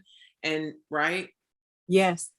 And so this primal, all the marketing around this, Queenie, was just primal, sexual, full power, which is who I am. Right. Like, we're not lying. If I gotta be single longer because whatever, right? To really call in the guy, right? I'm not lying. Not even subtle. Not a little. God, I love this so much. This is it, and this is the best thing that will happen for you, sir. This is the best thing. Every man who has a woman that comes into full power with a clean, pure heart, that really comes into both, as I said this morning, the God and the devil in her. And she wakes up her orgasm, she clarifies her heart, and she really taps in the fullness of herself. It's the best. It's worth living. It's the best thing that will ever, ever, ever. And you can have a good life right now. You can have a good life, blessed, wonderful things, and still you have not reached what you will reach when you get into intimate, vulnerable, equally submissive relationship with a colossal, supernatural, primal Black woman. I know this to be true, and I'm not going to say some fake shit to sell it, period. It is what it is. It's what it is. It really is what it is. Yeah. So all of this energy was infused, right? So these men, like this is what I mean by the hovering, and okay, more time. Folks need to let their nervous system sink into this. All of the whole, I feel like a lot of Black men, supernatural and otherwise, are very much like defending their manhood so aggressively that to let something like this in feels like a confrontation. Like I literally had an ex-boyfriend who loved fucking.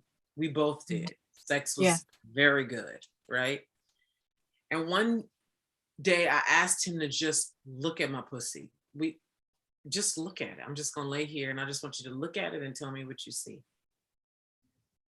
What is the color? What does it feel like? What does it smell like? Just tell me what you see. The next day, he told me he felt like I bullied him. Really?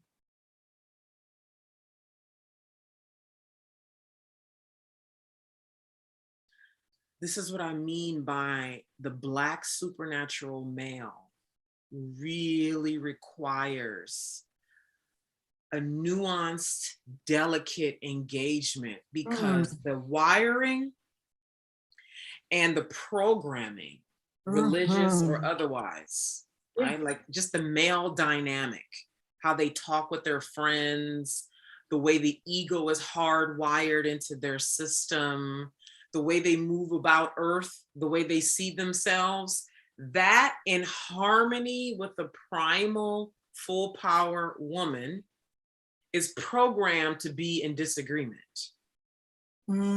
It's programmed to fear it. It's programmed that way. Yeah. And so there's a delicate engagement that's required, which is why they were coming in, but it was like, yes, but yeah, too raw. I want it, but I don't really know how to be here with this. Yeah. Are you bullying me with your pussy? That's so interesting. Are you taking control of me? Are you taking me out of volition and power? Wait a minute.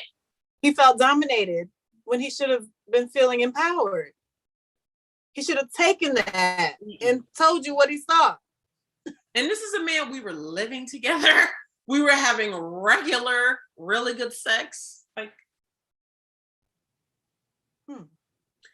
So my goal here, this is an elaboration of what I was saying I want for us, no matter our relationship status, is for us to get to a place where we can exist in a room with each other, be on, like, open the windows, it's on in here.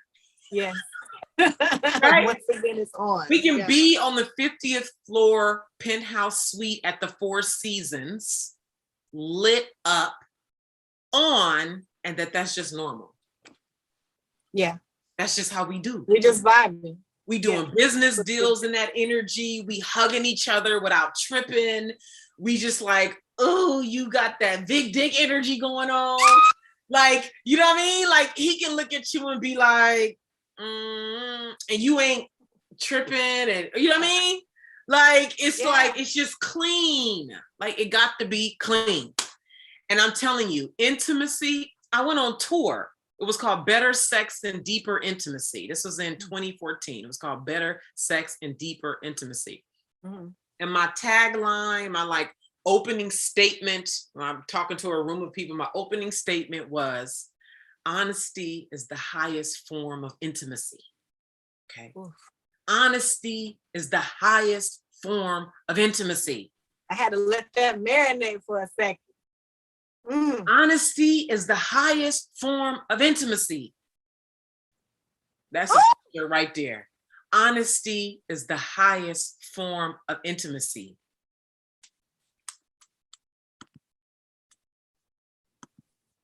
Okay, we got work to do, y'all. Yeah, yeah. We got work to do. Oh, this is some powerful shit. You hear me? So let me get at Dorian. Dorian said, to know if I'll know if she's feeling me to return the energy as well. Dorian, what you want to say to that, Queenie? I got to answer, but I'm going to let you say. So basically, Dorian wants to know, how can he sense a woman's sexual energy? Because he want to know if she's feeling him to return the energy to him as well. What's your answer to that? I think you know. You have to know. That's exactly what I was going to say. You will just know. We know how to tell you that we trying to fuck.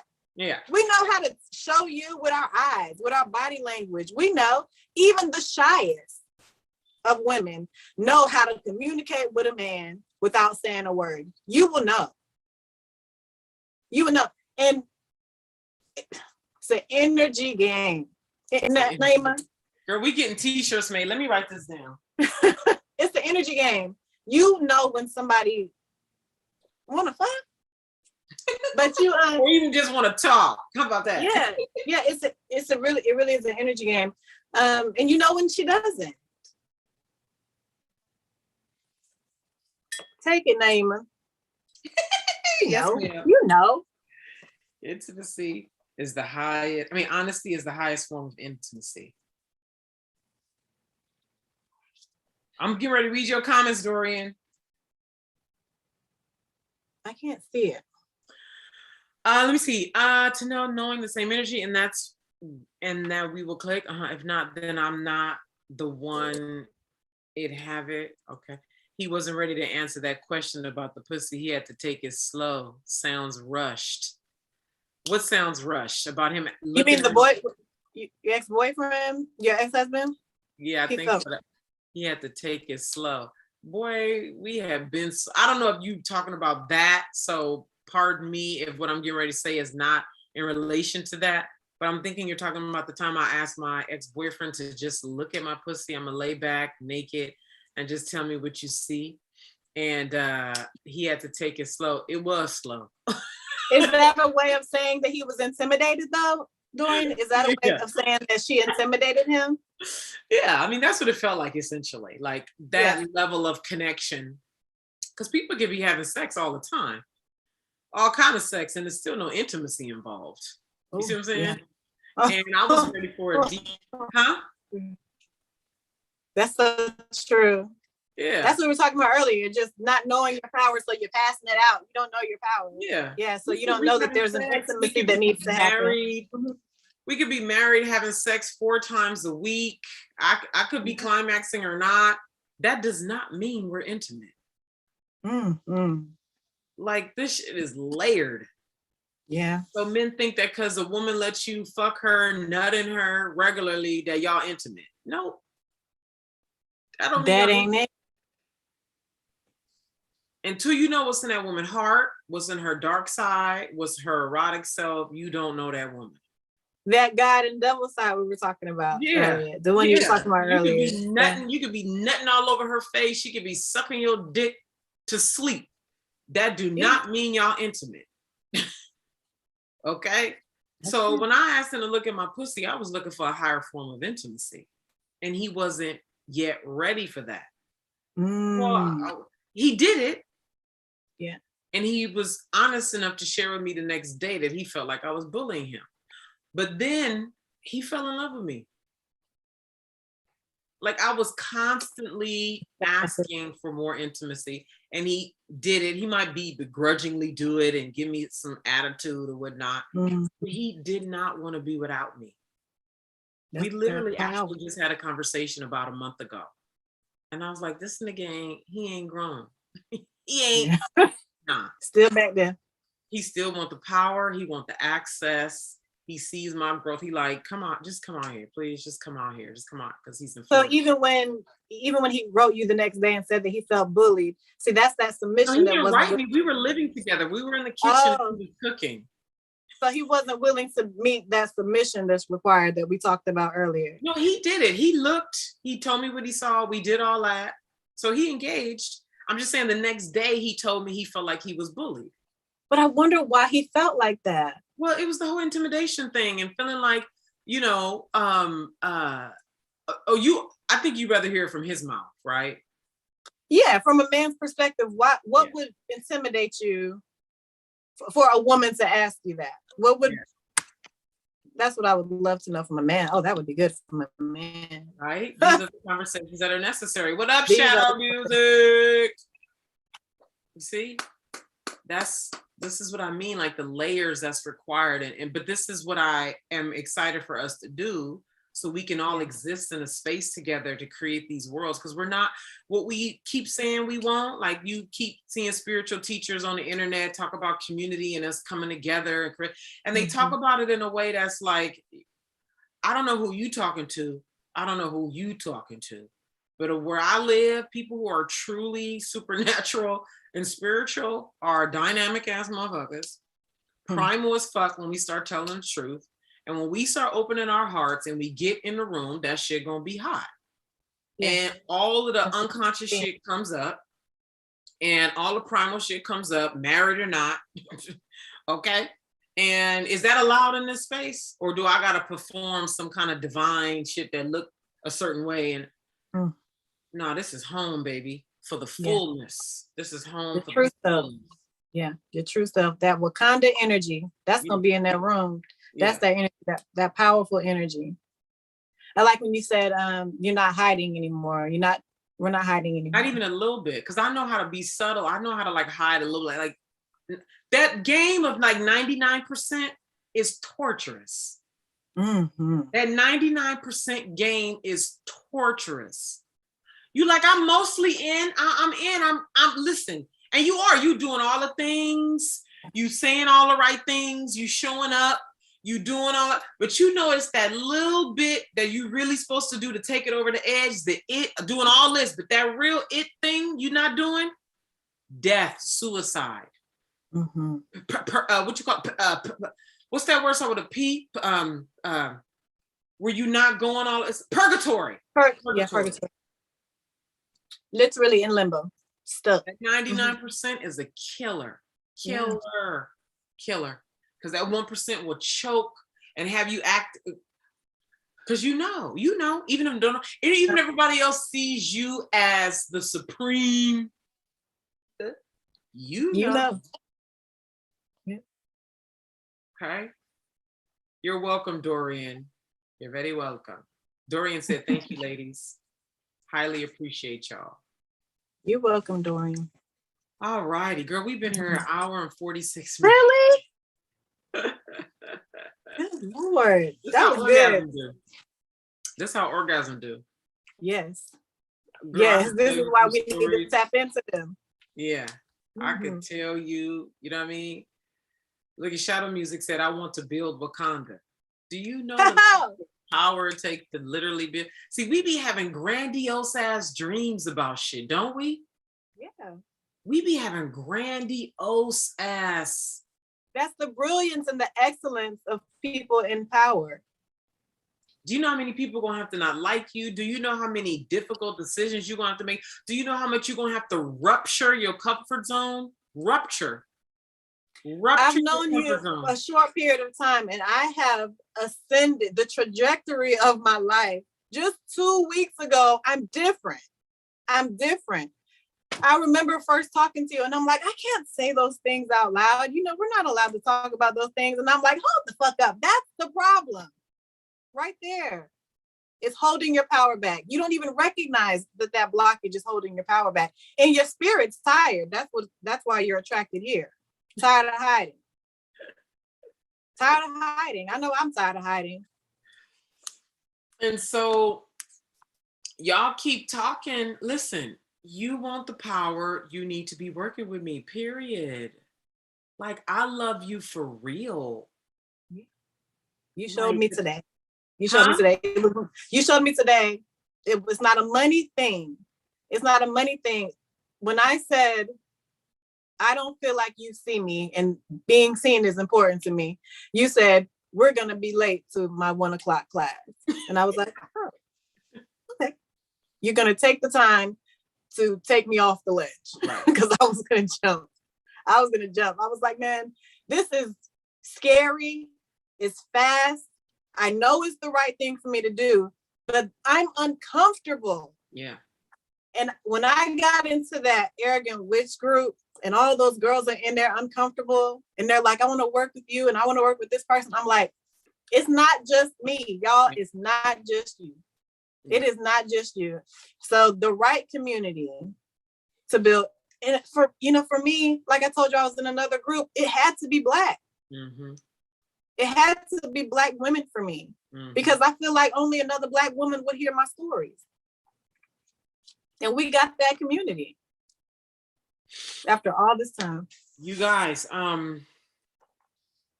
like my whole body has chills right now because, listen,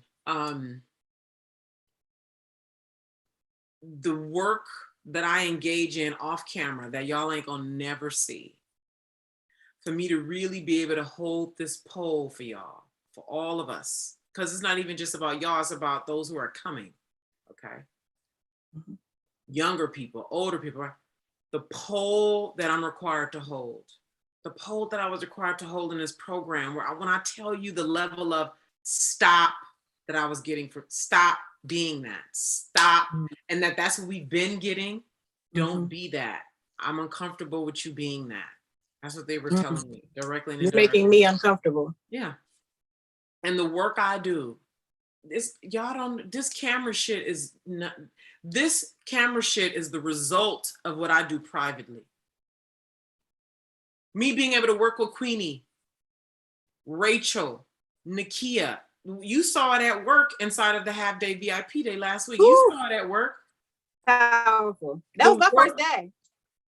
The work that I do privately to hold the pole, because I have already touched the core and I live at the core of what's required of us to do these things that are rupture. Like, and how do you become a force, a solid force, while you're rupturing your life temporarily, while you're making difficult decisions, while you, as I say repeatedly this morning, constantly be all of who you are, and letting people deal with it. Be who you are, let people deal with it. What that's going to take for you in your real life, with your spouses, your children, your bosses, your girlfriends, your boyfriends, your parents, your friends, while you're making all these decisions from the core of who you are based on what you know you're meant to do in the world, and all of this around you, chaos is going on, and it's going on in you too, but you are learning to be steady and become a force of nature, because we're working together, and you're creating whole new worlds in the process. The people who need to fall off, fall off. The people who need to come in, come in. The people who have been in your world, but they have been with you a certain way because of how you've been, now they're now cleaning themselves up. So now you guys have a more intimate, honest relationship that elevates. All of that is happening. This is the work that I do behind the scenes and have been doing for years, to be able to hold this pole for y'all to come into the real power. Because I know the real power when I see it. Y'all know it when you see it. You feel it. For those of you who keep coming back here, you know it. And what you'll do is you'll go look at other spiritual people, because it feels like it's nice, it's good, it's smart, it's all those things, but you know it's not hitting you in that deep core spot. But it makes you feel like you progressing and you learning. But the power I'm taking into you requires actual behavior, accountability. I was inside of a money breakthrough class this morning, and the leader was saying, and it's so true, that you'll always find that around money, there's accountability. Like, nobody comes into power with money without accountability around it, without discipline around it, without support and coaching around it. All of that happens. So over here, there's accountability. Over here in the arrogant witch world, there's responsibility. There's holding the pole. There's being who you really are and letting people deal with it. That's what's over here. So nobody is going to come, and people know. Ask Shaylin, who's inside of When They Call You Spiritual Gifts, the Devil, who found me a year ago. She and I ended up on Zoom this past Saturday. Let Shaylin tell you, if she's still here. Naima, I knew it just was blowing my mind, and oh my God, and I knew the responsibility, and oh God, when I see you, I just know, and I'm just like, ah!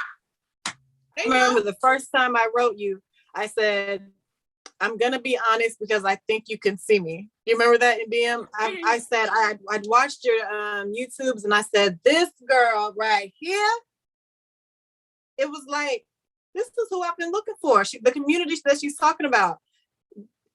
This is spiritual. This is a spiritual thing where you will be intuitively led once you tap in. You don't have to guess no more. You just start knowing and attracting and building from that knowing. And I need this space for when I'm fighting my old paradigm, saying, girl, I'm scared. Girl, I look like I was confident, but I was actually scared, and not going, oh, you a liar, or no, that's part of the process. Oh, that's part of the process. Oh, I was there. That was a good one for me. I was there a few weeks ago. I was there a year ago. I know where you are. So important. So important. So important. And it's multidimensional, and that's why I say it's degrees. All women are powerful. All men are powerful. Okay, human beings are very powerful, and there are degrees of power. And you prove to yourself, and you make agreements and disagreements along the way into full power. You're constantly agreeing or disagreeing, agreeing or disagreeing, agreeing or disagreeing. And I talked about this morning, Queenie, didn't I? That you're agreeing that you will or will not pay this price. You agree all the time. I'm not willing to pay that price. Oh yeah, I am willing to pay this one. Okay, I'm not willing. And wherever you're unwilling to pay the price, that's where your power caps. That is where your power caps. No matter how justified you feel in not agreeing, you will feel very justified know that this is right, this right, and to you it feels very just, and to you it's just like this is worth not paying this price, and fine. So you also agree that this is where your power caps. This is not emotional. This is the way power works. These are just the facts. Yeah. And so what you find is the higher you go in power, the higher responsibility, the faster things become, the more the trueness is required. Because the more you, the shakiness, you lying. But it feels like that. It's scary like that because we're changing our reality. And it feels like that. It feels fast paced. It feels like things are changing from one week to the next in the best way, but that don't take the fear away from it. Yep. So in this group, I'm learning to move with the fear instead of stopping. Yeah. You know, it's so amazing. Wait, it's like last week. Go ahead. Go ahead. You said last week. Yeah, after the VIP day, you were so full. And this is what happens with people. I read it, and then they get so full. It's like I said to you, what did I say? I said, Queenie, I see already you need to go metabolize, right? Because there's not some time. I mean, the plate was full, and it's amazing because I was saying, this is what I've been saying to the universe that I needed. Yeah. This is the tribe that I called for. Yeah. And when it starts materializing, you thinking you're going to run into your people at the grocery store, and you probably will at some point. But this chick pops up on my timeline on YouTube and starts talking to me. Yes. I'm in there like, can she see me? I messaged you. I said, girl, I feel like you're talking to me. I feel like you're talking to me. And it has felt like that every step of the way. That half day, it filled my cup. Yes. It filled my cup. Being in community with other people who can say, I'm supernatural too. And I've been like this since I was a child. And I didn't understand it. You're like, oh my God, me too. Yeah. And the nuance of it, we was getting into them titles and the language and the nuance and so the point here is, one, there is a lot of work to do, right? The work will be joyful and wonderful. I mean, just like, look at what has happened here today. Yes, it will be scary. Yes, you will be, as you saw in the comments this morning on Facebook, I'm terrified, right? I'm so glad they were saying it because I am too. Somebody else said, girl, we dealing with psychic shit, death. You got to deal with death. You got to deal with death. You got to deal with, it's just so much, but you're in the community. It's fun. And then always knowing why you're doing it. Like we're going somewhere. Like, why are we doing this? Why does this matter? Why? Right? Some of y'all looking to build profitable businesses online, but you're just think spiritual work. Some of y'all just want to come to know who you are more. Some of y'all want to just learn your power more so you can start slapping niggas with it on purpose. Yes. In a powerful way. And that's allowed too. It's allowed. Huh? I said, and that's allowed too. Yes. Right? Different purpose, different reasons. It's just the point is there's work to do. You know? And this is the home for you if you are a supernatural being. So look, I'm sorry for those of y'all who missed when they call your spiritual gifts the devil. Doors closed Friday. We started today. Queenie, what has it been like day one? Oh my God. We ain't even started the psychic fear inventory exercise yet. Today I just went live to talk about it and give y'all gold. How was it? You want to talk about community? I was in there like, oh my God, there's a whole bunch of bitches in here. And we Black, you know. I was, you know, and I'm reading all through your previous posts because I'm new. I just joined the group, you know, and that the accountability is so important. When you said that we were going to link up with a partner and just talk back and forth and just be able to express without interruption. Like a fear inventory exercise. A fear inventory. And oh my God, to be able to, I will tell you when I'm done. Yeah. I'll tell you when I'm done expressing. I'll tell you, and the partner lets you express. A space where I'm allowed to just vent and say that I'm scared and say that I don't know what my gifts are, but I want to develop them. How do I develop my spiritual gifts? How do I manifest my man? All of those things are allowed. Yeah. It was amazing. I love that group. Yeah. The deep fears, like the deep ones, you know what I'm saying? the deep ones. Shadow Music says, hold on.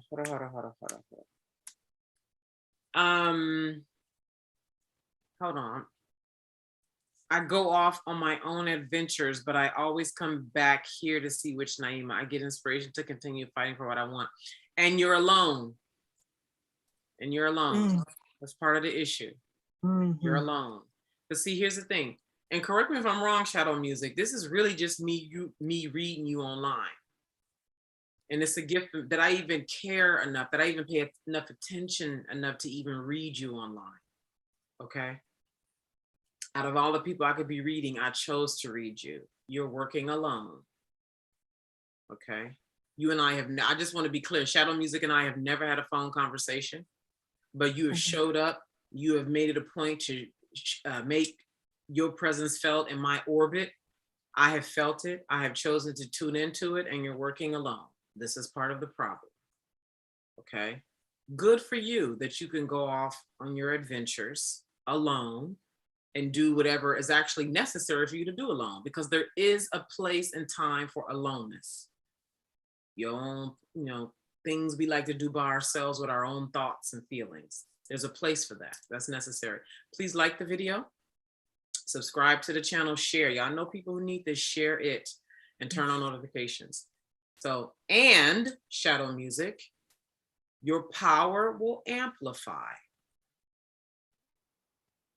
Your power will is that important to you, for your power to amplify, or are you cool at the current power level you're at? Is that enough for you?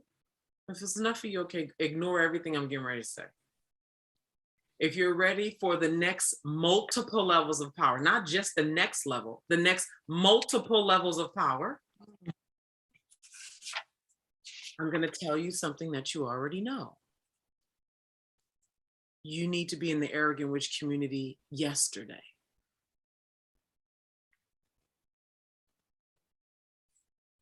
Okay.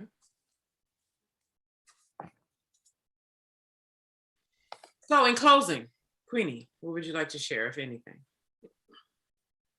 I really think I put it all out today.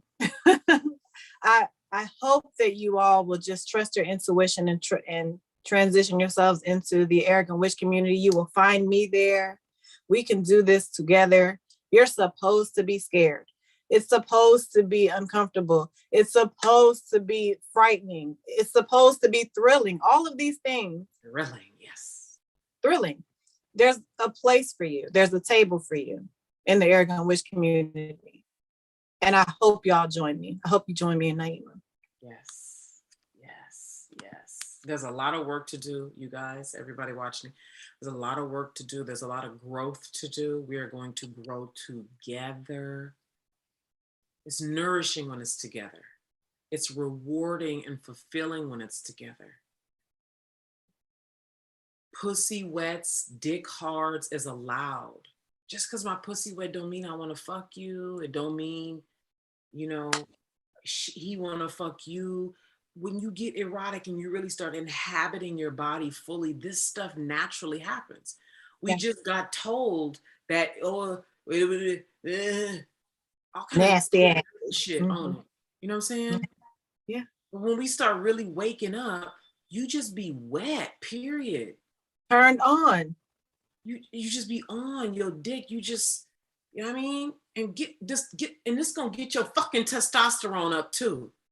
Mm-hmm. Look, girls gonna get fucked. A man that's turned on, a supernatural man that's turned on too.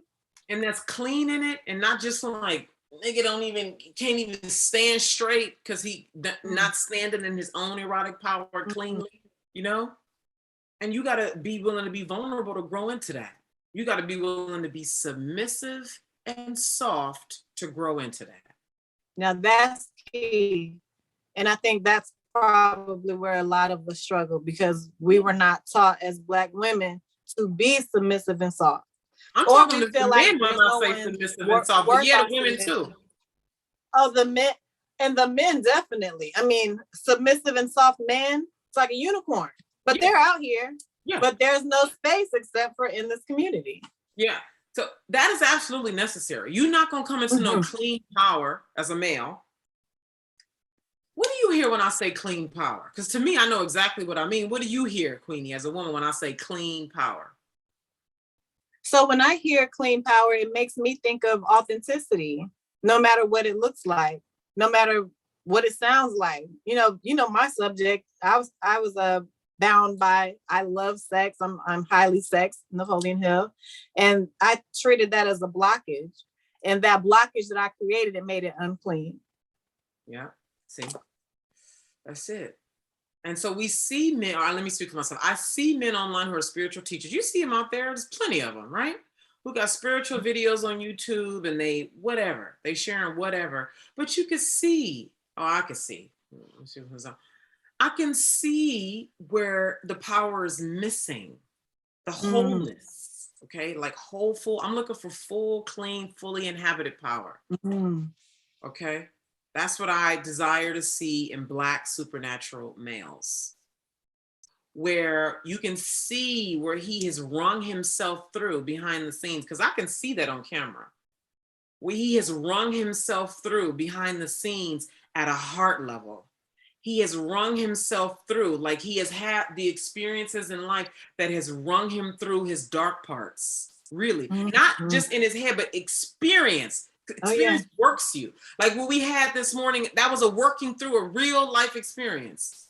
Not this way that in our heads, because I know a lot, in our heads, we think we read a book in our heads, like even you, I know, but you're not living it.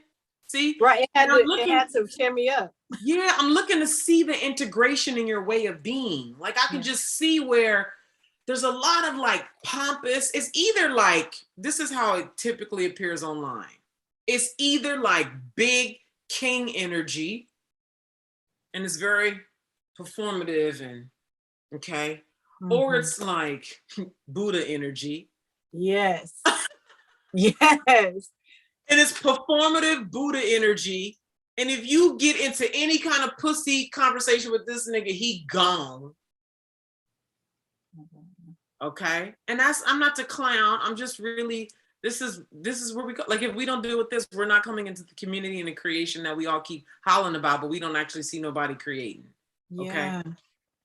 He on Buddha energy, or there's a kind of like, what I see with a lot of Black men who are like, look like they in a basement, right? With a mic and grungy looking. And there's like this, like, I notice I'm in this, but I'm not really in this. I'm just telling you niggas about it. I get that energy. Like I'm in this, I know this shit, but I ain't really in this, but I want to be, but I'm scared to be, but I feel alone. So but I'm telling you niggas, cause I need a voice. I got to get it. Like that's all the shit I know is going on in their background mind. Like I can just read the shit. I just see, you know what I mean? And it's like the integration is lacking. The vulnerability, the submissiveness to the fullness of who you are, which is also, so, yes, you're a king and you're Buddha and you the nigga next door and all that. And you're a God, you're a devil, you're soft, you're scared, you're benevolent, you're fearful, all that. Like until that is integrated into you and you can stand in it on camera and be soft, be tender, and be arrogant. Yeah. And like the fullness of you is really there because I can see it. Every woman can see it and feel it, even if she can't articulate it, even if she's not like in full consciousness of it. We see it when we look at you. Yes. That's that knowing again. Okay. Yeah. And like we actually want it, but we not even in power, so we can't support you in being in that. Can't pull it out of them. Yeah. And so this is what's up. This is where we at, right? And it's okay, so what do we do about this? Well, we talk about it the way we are now. You start admitting privately, okay, this is where I am, this is who I am scared, leaning in, having uncomfortable conversations, and then the work for me to do to even be that space for you to lean in. See? Yes. So there's work to do, a lot of work to do. It's dynamic, and ultimately the goal is for us to be in penthouse suites in Paris, okay? Having a good time, The goal is for us to be in Jerusalem in 6-star hotels, Orgasmic, doing business deals, having fun. Okay. The goal is for us to start to construct, we buying land. Everybody talking about buying land. What the fuck is we doing on that land? Listen. Right. Okay? Oh, wow. Yeah. Okay. And none of that ain't gonna work if folks is not integrated.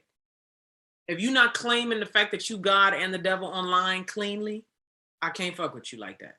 Okay. If you're not coming into full power, I can't fuck with you like that. Because then what you're gonna do is whatever you disassociate from, you're gonna project it out onto me to make me the devil that you refuse to claim. Okay? Yeah, and that's what we talked about this morning too. Okay. Bye. Yeah. Okay. And we need this. Like, this is why we not winning in the coaching space, because white women can't support us in this. They can support us to a degree. There's degrees with this melanin and my knowing that she ain't got. Okay. Yeah. And I refuse to accept that for years. That game is permanently over. So listen, this is it, period. This is it. And I don't need to be right. It's what it is. Yeah. It's what it is. I absolutely love it. I love it. And that's what I love about this community, because there's work that I need to do, which is why I'm in this community. As much as I know, as much as I trust myself, I know that there's still something more that I could be doing, and I need help with that. So that's why I joined their community. I know that there's education. You don't need no formal education, as you mentioned. That was my big thing I brought to you. I was like, I don't have the formal education you and Rachel have, You don't need, listen, what you require is your truth of being, but full throttle. Listen, you can submit when you get good and ready. You can lay down, you can cry. You could just say, fuck it for the day and sleep all day, okay? You could do whatever. Just be true to the umpteenth highest degree. Because a little bit of lie, it don't even be no big old lie that fuck up your ship. Yeah. It'd be that little fine one that cuts to the heart of the matter, the heart of your work, the heart of your being, and working that lie into your system, it kills your power. Working the lie into your system. It kills your power. I don't care how just you feel. All you're gonna do is you're gonna deepen, like it's like defending your own limitation, and you get all righteous around your limitation. Yeah. You are deepening the strength of that limitation. Because I can't even see that we're limiting ourselves. You're limiting yourself to that belief system. I don't care how and mad about it. Mad about it too, but it's the cycle. The universe is not just. You and all of y'all, what do you call them people? The people the activists and looking for justice. Humans want justice. It's a very natural, what do you call that? Valid. It's very valid to want just. Like, that's not fair. That's not fair. Yeah. That is not fair. So is it fair that California gets sun 90% of the time and Utah doesn't? Or that they get storms that kill people and thunderstorms and everything that rip houses apart in southern states? Is that fair? Right. The universe ain't fair.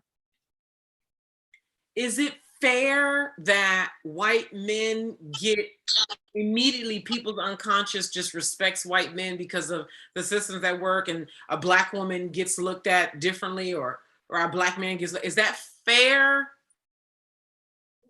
Not fair. The universe ain't fair. Just, and I don't care how justified. And here's one more thing, Queenie. I know we gotta go.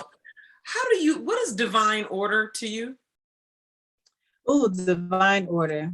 I call it divine orchestration. It really, this is my perspective. I noticed that when I let go of control, things that are supposed to happen for me, I allow into my life.